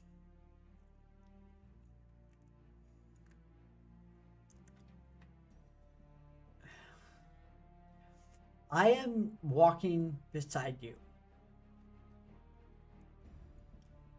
I address you as you. I address you directly. And that is something that I love to do. And I mentioned that story has booted me out of a plot line. Ah, sorry, I just hit something that bit my hand. Ah, fucking shit. But and I mentioned that a story had left me out of a plot line that seemed important to the story, and I, just tell you beware. And then story takes over and you go into the narrative. But we are walking side by side down a dirt road, or not a dirt road, but an empty road. And I love doing that. I love inserting myself into the book as the author. There's something unique about it, and then you have story, the overarching narrator, because I'm gonna mention this in the next book, but I am the eyes to story movement. And that's how that works. And so we work in tandem. Head can be butted, like everything else, but it's a working in tandem. We don't work for one another, or like I don't work for her, she doesn't work for me. We work together to tell a tale, and that came out of the love of uh reading Stephen King, because I've seen that a lot, where um character leave the eye of the narrator and they're lost.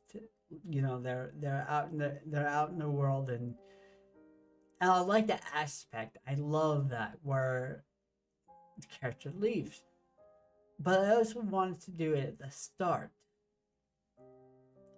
And so it's like, before we get into the story, where before we're with Kyra and Colston, we get a global look at the world, and the world is being ravaged by a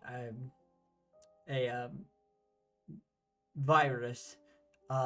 Parch fever is mine, because 2020. I'm sorry, you can't write 2020 without not having a virus. And so mine is Parch fever. Um, but and then and then the scope tightened in on Pale, Idaho, and then it describes it gives a detail of the town, well, not the town, but the people who live there. And then I come in and say, what kind of description is this? And I mentioned, you have the hand, you have your hand. I have the book right here. Why not just read it from that? Actually, I'm gonna read it from my um stuff right here that I have. It'll just be easier. Um,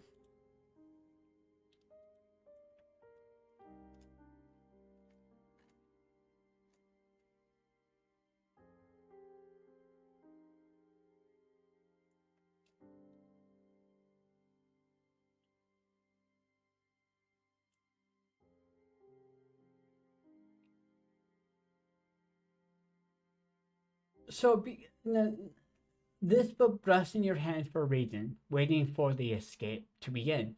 You may be drawn in by the title, or perhaps by the blip on the back cover. You might expect the scent of blood to linger on the first page, only to be met with descriptions that don't directly connect to whoever Coulson Phantom is. Or maybe they do. Now the words are swirling in your head, leaving you wondering and perhaps confused. What is the meaning? What role did this play in the narrative to follow, or that follows? And so hey, my cats are fighting. But it just fun nuance there, where I take you out, where I literally, we know that you're reading a book, and this is what story and I have crafted, and this is what you get, and I love that. It's a unique, I guess it's my own unique writing style, as I add in the narrators into the beginning of the book. We are all aware of each other, that we have a tale to tell. For the reason that we explore later, but it's all about the journey and how people react to it, and what you get from it. Because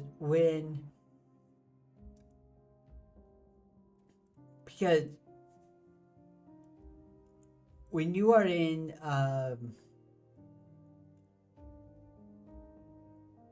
within this story, I think within everything that I do, actually, within the in the book, I think I do not address you as reader. You are so Sumanuv. That's how I address you. The Soul Sumanuv. And it's Sheena. It's called Gate uh Hold on, I have the explanation somewhere. Let me go and find it. Um,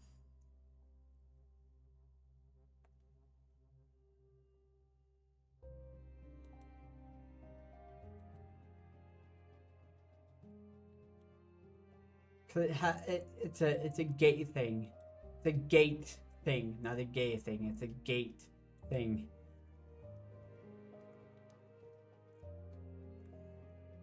Um, where is it? I know I have it. I know I didn't delete it.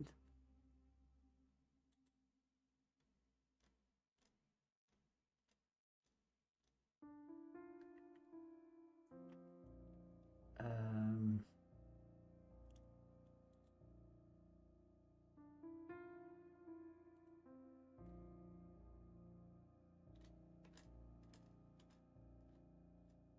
oh, come on, where are you?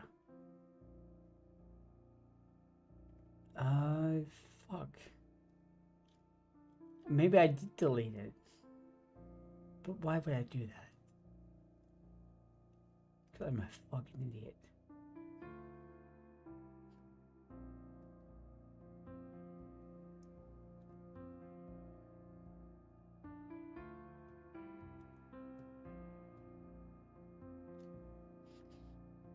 Actually, I'm missing something. Oh, no, I'm not. Here it is. We're just in somewhere else. Don't be making noise. Oh, that's front matter. I don't need that. I need...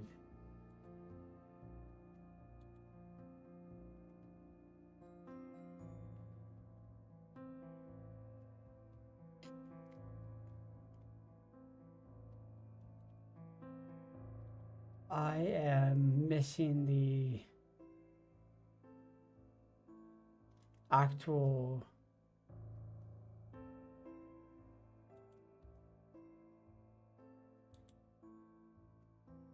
No, no, there it is. I have it all wonky. I don't know why.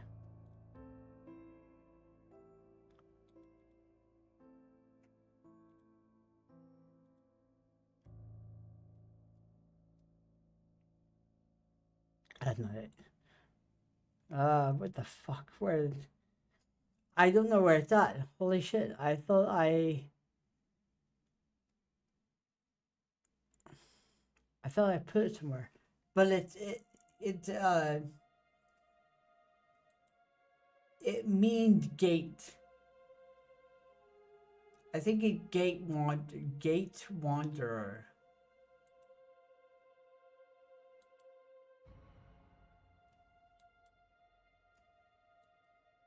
I can't fully remember. I have it somewhere. I think it might be in my Gates of the Mind uh dictionary. But I don't want to open that right now because that's a lot of information to open. So, but I think a Gate Wanderer is what that means, and that's Isina. That's a made-up language from Zaramic, and that'll become clear in the next book. But yeah. But that's what I call you is Soul Summoner.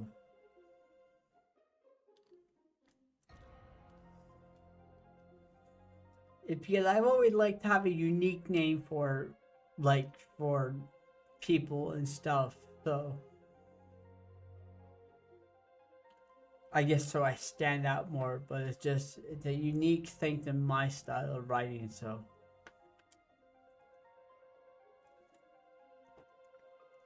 because everything has a purpose.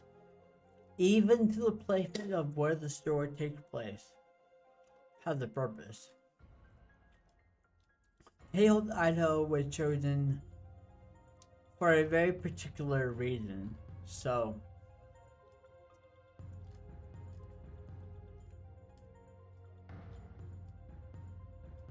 but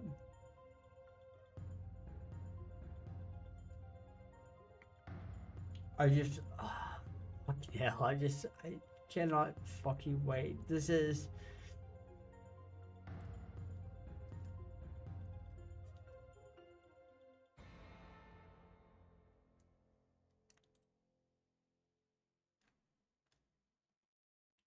story, it,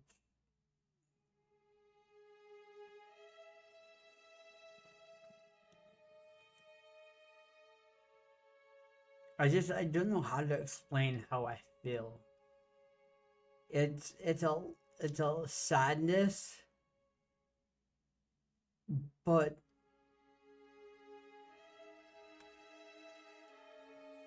it feels good.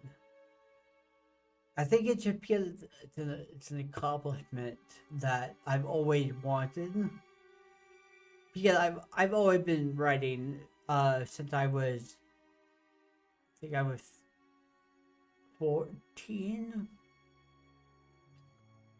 I think it was 14 when I picked up a pencil for extracurricular and not for school, and that started my addiction to the craft. Um, because like everything, it started with what if? What if this happened? And that's all I need. And that's how this one started. Was what if there was more behind the scenes? What if this took place instead? And so I just ah.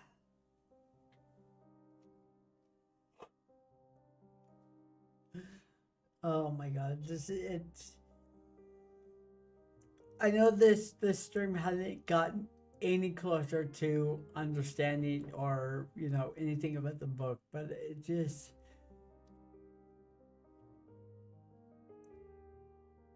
I can't express how I feel truly. It's very, very hard to express it.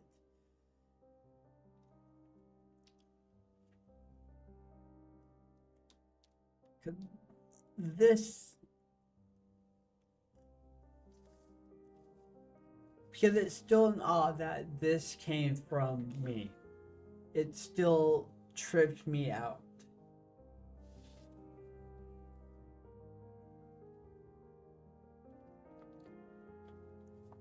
Because it's like I've always been a reader growing up. I always loved to read. I read a lot of Stephen King. Uh, Probably partial to the reason why I like writing this type of stories. And I'm very partial to Misery. Misery is my favorite Stephen King novel beside The Dark Tower and The Stand. But and I read a bunch growing up, but I also learned how to predict stories, and be it would always take the fun out of things. So I'm like, God damn it, why can I predict stories? And so I'm like, well, let's create, let's start creating, and maybe we can do the opposite. Maybe we can set up a story that will trip people up. And Stephen King did that. Stephen King did that really well sometimes, but I'm like, okay. So I tried that, but I would always lose the core element to the story. I had no heart to the story. I had everything else, but no heart. And that it made the story go all over the place, too many places at once, too many different things trying to make themselves known at once. And it was just chaotic writing. And so I'm like, how can I hone this in? What do I need to do? With the chaos of the world, the noise of the world is like, how can I stay focused on the heart of a story, a heart of a tale? And it started to develop with Gate to the Mind, but there still is really no heart to that. There's so much going on, but there's no distinguishing main goal for that story. But with Coulson Phantom, the thing that stood out to me the most was the fact it was a fight for survival. It was a fight for fuck, words are failing me.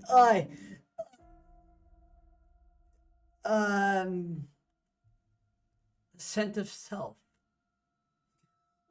It would regain that sense of self that Coulson lost during his kidnapping. And that stayed through the fanfic and through the rewrite. That was the heart of the story. And so it's like, okay, I can do it.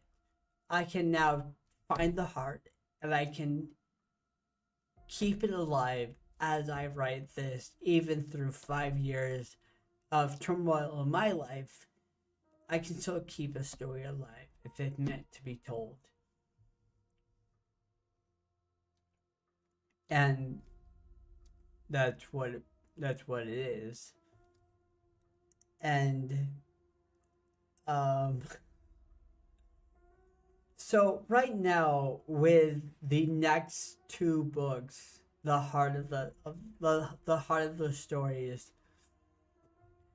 there need to be about 3 of them. Yet I need one main heart, one main one that holds both of them. And then I have one separate for each of the separate stories. But there's a thread. There's a thread that binds them all together. So it's going to be unique. It's going to be fun. I can't wait to fully immerse myself into those. And I can kind of now, because this is out. It's out.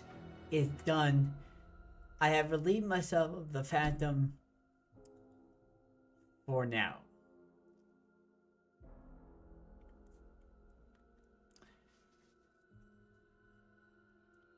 There's so much stuff I want to say, but I can't. I can't say. But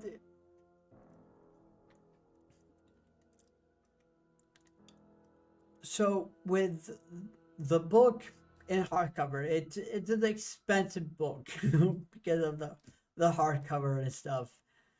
And I really don't like the fact that it's that expensive, but it's a hardcover.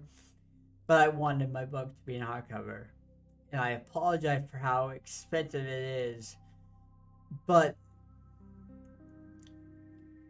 oh, I haven't read this in a while. This brought back Afflicted. This was the Afflicted music. The flashbacks, holy shit. But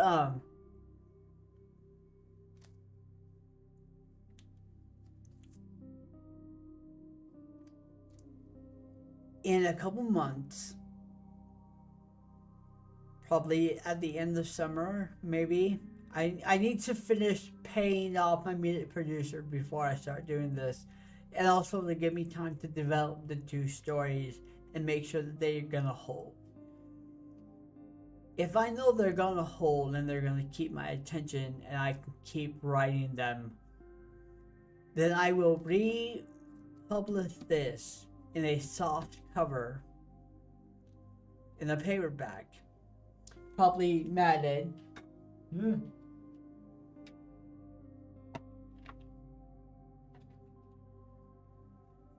This one matted,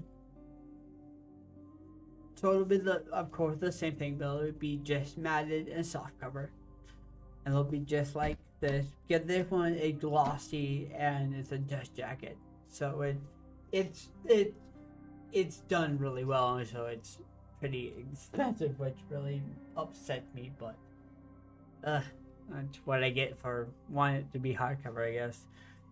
I've learned stuff, and so I know what to do for next time.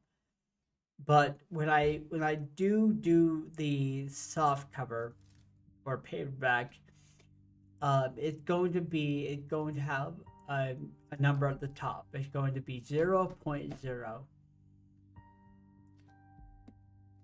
because they will be the start of a series.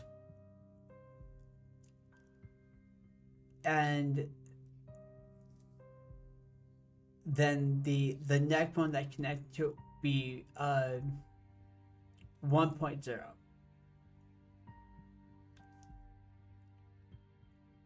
But then the second story that is that will be in that, because I'm trying not to give anything away, that one will be 2.1 because that is not the first book in that series.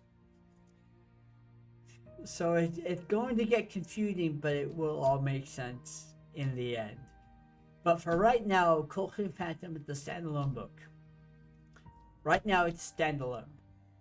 Until I can make sure that the next book is going to stay with me and I can finish and I can keep writing it, then I will mark it as a series or a duology, because it's going to be two.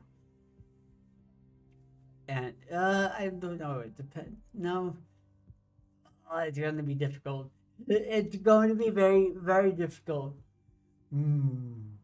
Set myself up for a struggle, but I'm willing to do it because it's so fun. I love it. But for right now, Coulson Phantom is ground zero for a lot of the base of the rest of the stories. So.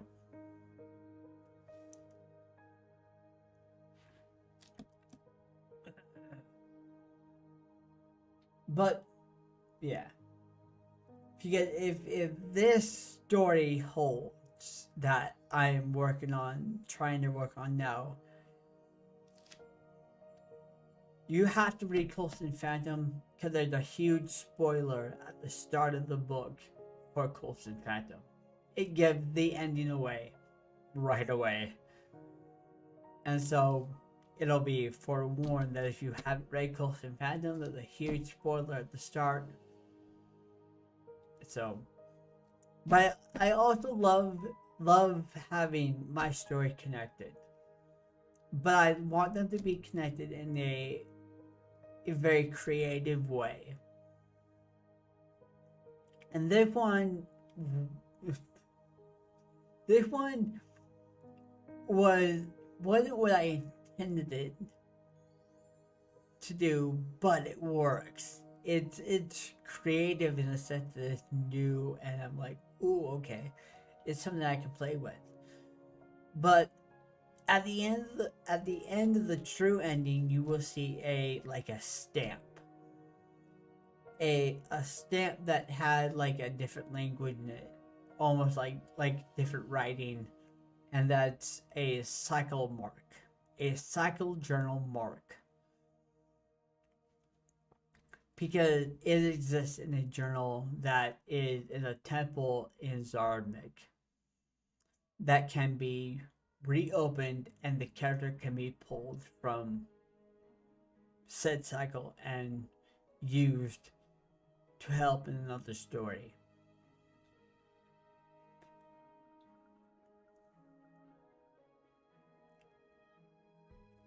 That's what my plan at the start was. However, it had come to my attention that it's going to change. But you will see characters from this story very soon in another book. And so, yeah.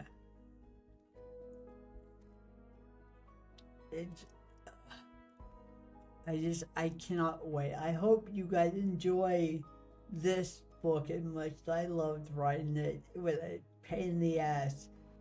A lot of blood, sweat, and tears went into this book.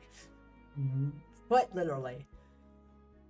And I just hope you guys enjoy it. I really, really do. That's all I can hope for, is to enjoy it. And if you guys can't afford it now, please wait until the paperback comes out. I will do that as soon as possible, but I need to focus on getting my music producer paid and make sure that that's all good. Because I want to get that music out, and then I can focus on doing the Phantom again, and then getting the other story set up and ready to go, so I know I have a definite story playing in the back of my mind. But this has been a joyous writing experience, and it's something that I would never forget. Because I have grown with this book, I have changed with this book, and I have taken the name of the character. Of course, the character name, I gave it to Driscoll because I wanted to take the name for myself. When I was looking for a name to replace Caleb, I gave it Colston because I came up with that during trying to sleep. I built it at least in my mind because Stun was there, and I'm like, what is that? That's not a name. But I would go into just call it Colin Phantom if I didn't come up with a name in like a couple days. But so I took the abbreviation of call. I took call and connected to stun and made Colston. And I'm like, and from there the name resonated with me, not with the character. But I had just gotten my name changed not even a year ago to Chris. And it's like, I've been going by Chris for 5 years. And I'm like, I kind of need to keep that because everybody knows me that, and I already spent the money. And so I'm like, I'll give it to Driscoll so I can at least write the name and own it as a character. That worked for a little while until I came to the end of Meaning to an End, and I'm like, I was looking for a way to put to keep the name alive so I could write the name again. But I'm like, it's already connected to this character. This character is, whenever I hear Colston, it's this character. And so, but it's like, so I'm like, what am I gonna do? I love this name, and I don't know why. I just do. It resonates with me. So it's like, why don't I just take it for myself? I changed my life.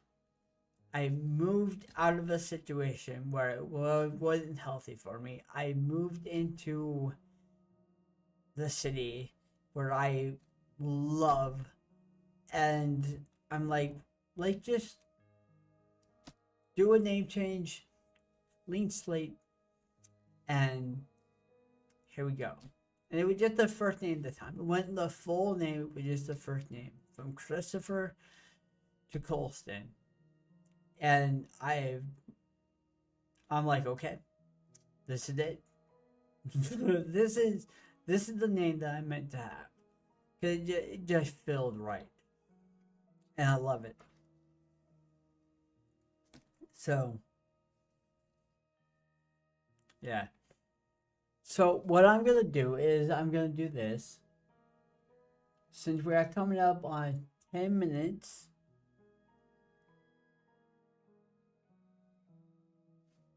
this is very quiet.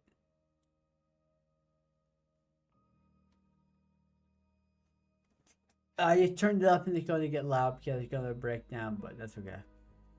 I'm going to do this really quick. I'm going to open the stream and I'm going to pin the... Oh, I'm probably going to hear myself. Nope, I'm muted. Okay, I'm good.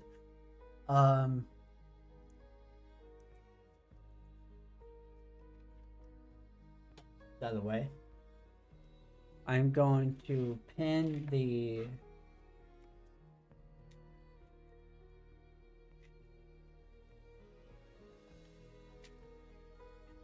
no, I don't need Scrivener, I need Amazon. Amazon, please, Amazon.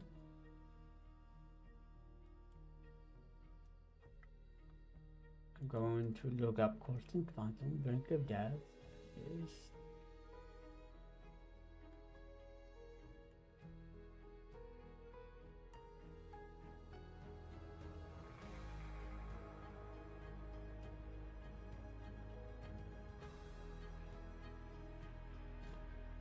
and then I'm going to take this.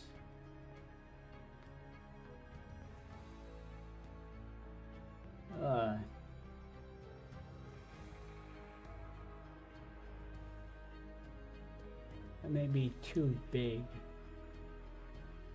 I hate the fact they don't have the fucking cover. I hate it. That really irritates me. But I reviewed it and I put the cover there so people can see it. I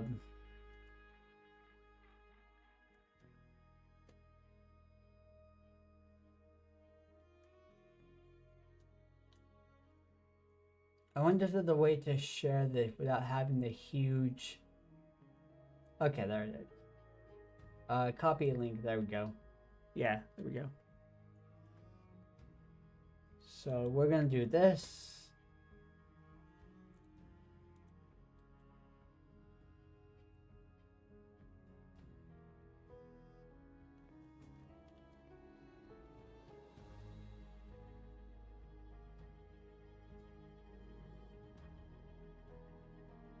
Hold on.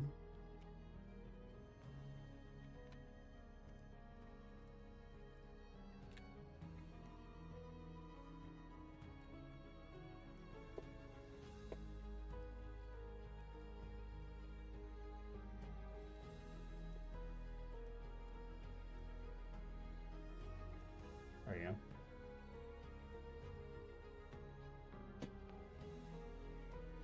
So that's the link to Amazon. And then I will do the link to Barnes & Nobles. Actually, what I should do is I should put it in the description, but I can't change that right now, not when the stream live, I don't think. So let's go to Barnes & Nobles. Yeah, that's also where it is.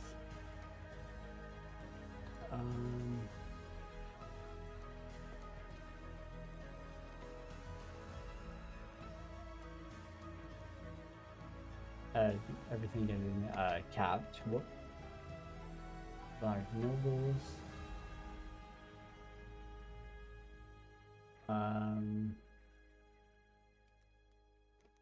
Distance. Oops. I can't type my own fucking name.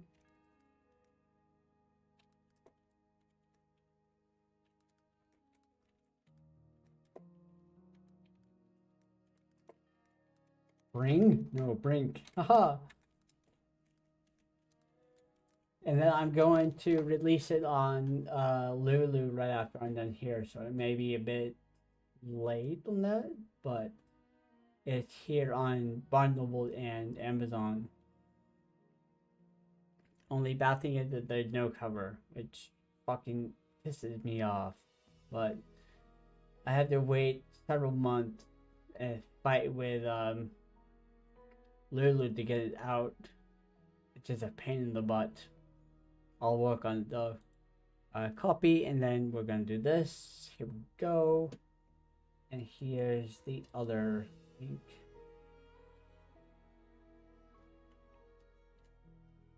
Oh god.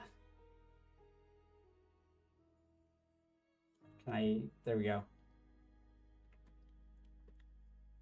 So it's Amazon, and Barnes & Nobles. And then let me jump to Lulu and make it live there. Maybe that will release the cover. I highly doubt it, but it's worth a try. Oh god. Oh, whoops. I went to let me through. Whoops. Not Lulu. Lulu, not let me through. Here we go.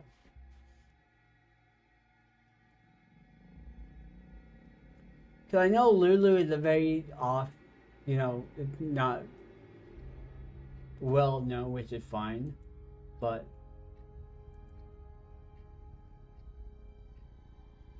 I already have an account. Log in. Why are you? There we go. Why are you being a nuisance?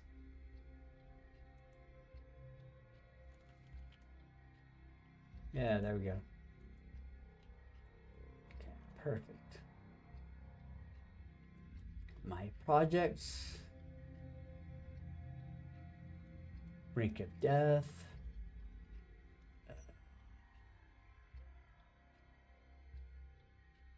Revise.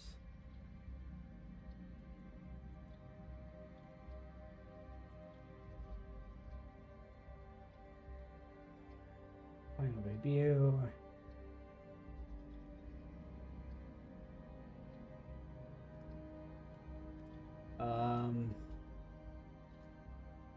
How do we make you available for here?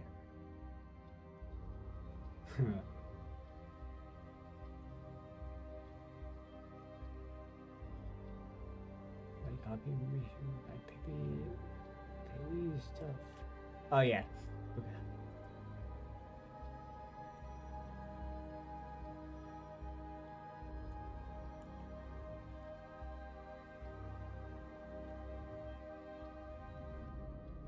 So I had the book privately for a long time now. I'm publishing it to the Lulu. Now it's available on Lulu. I gotta wait for it to. It might take a while for it to become live. Oh no, it did it automatically. Sweet. Okay, cool. So, yep, general access, and then cool. So now it's available on Lulu.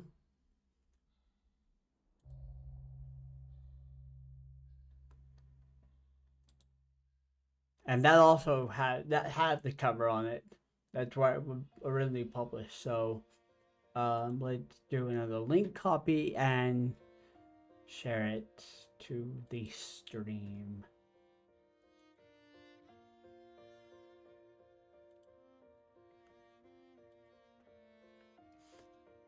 So the three links, Barnes Nobles, Amazon, and Lulu, they're all there. And I can't believe that it's on Lulu. That's crazy. Or Amazon and Barnes Noble. That's so fun. So, and let me. This is it. This is what it looks like on Lulu. Very sleek cover, arty cover.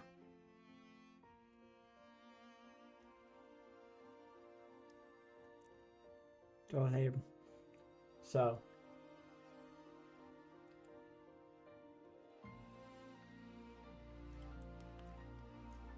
Because it's one of those things where it's like it's a real book. I don't want to get lost. And since we're coming up to the 27th, where I'm going to pause this and do this really quick. I'm going to wait till it hits midnight and then I'm going to do this. Give it a second.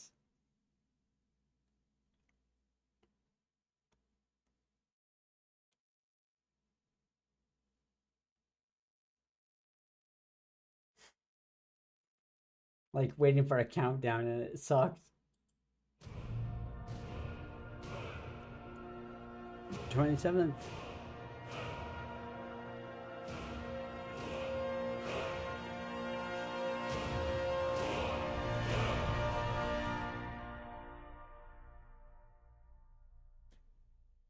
level 35.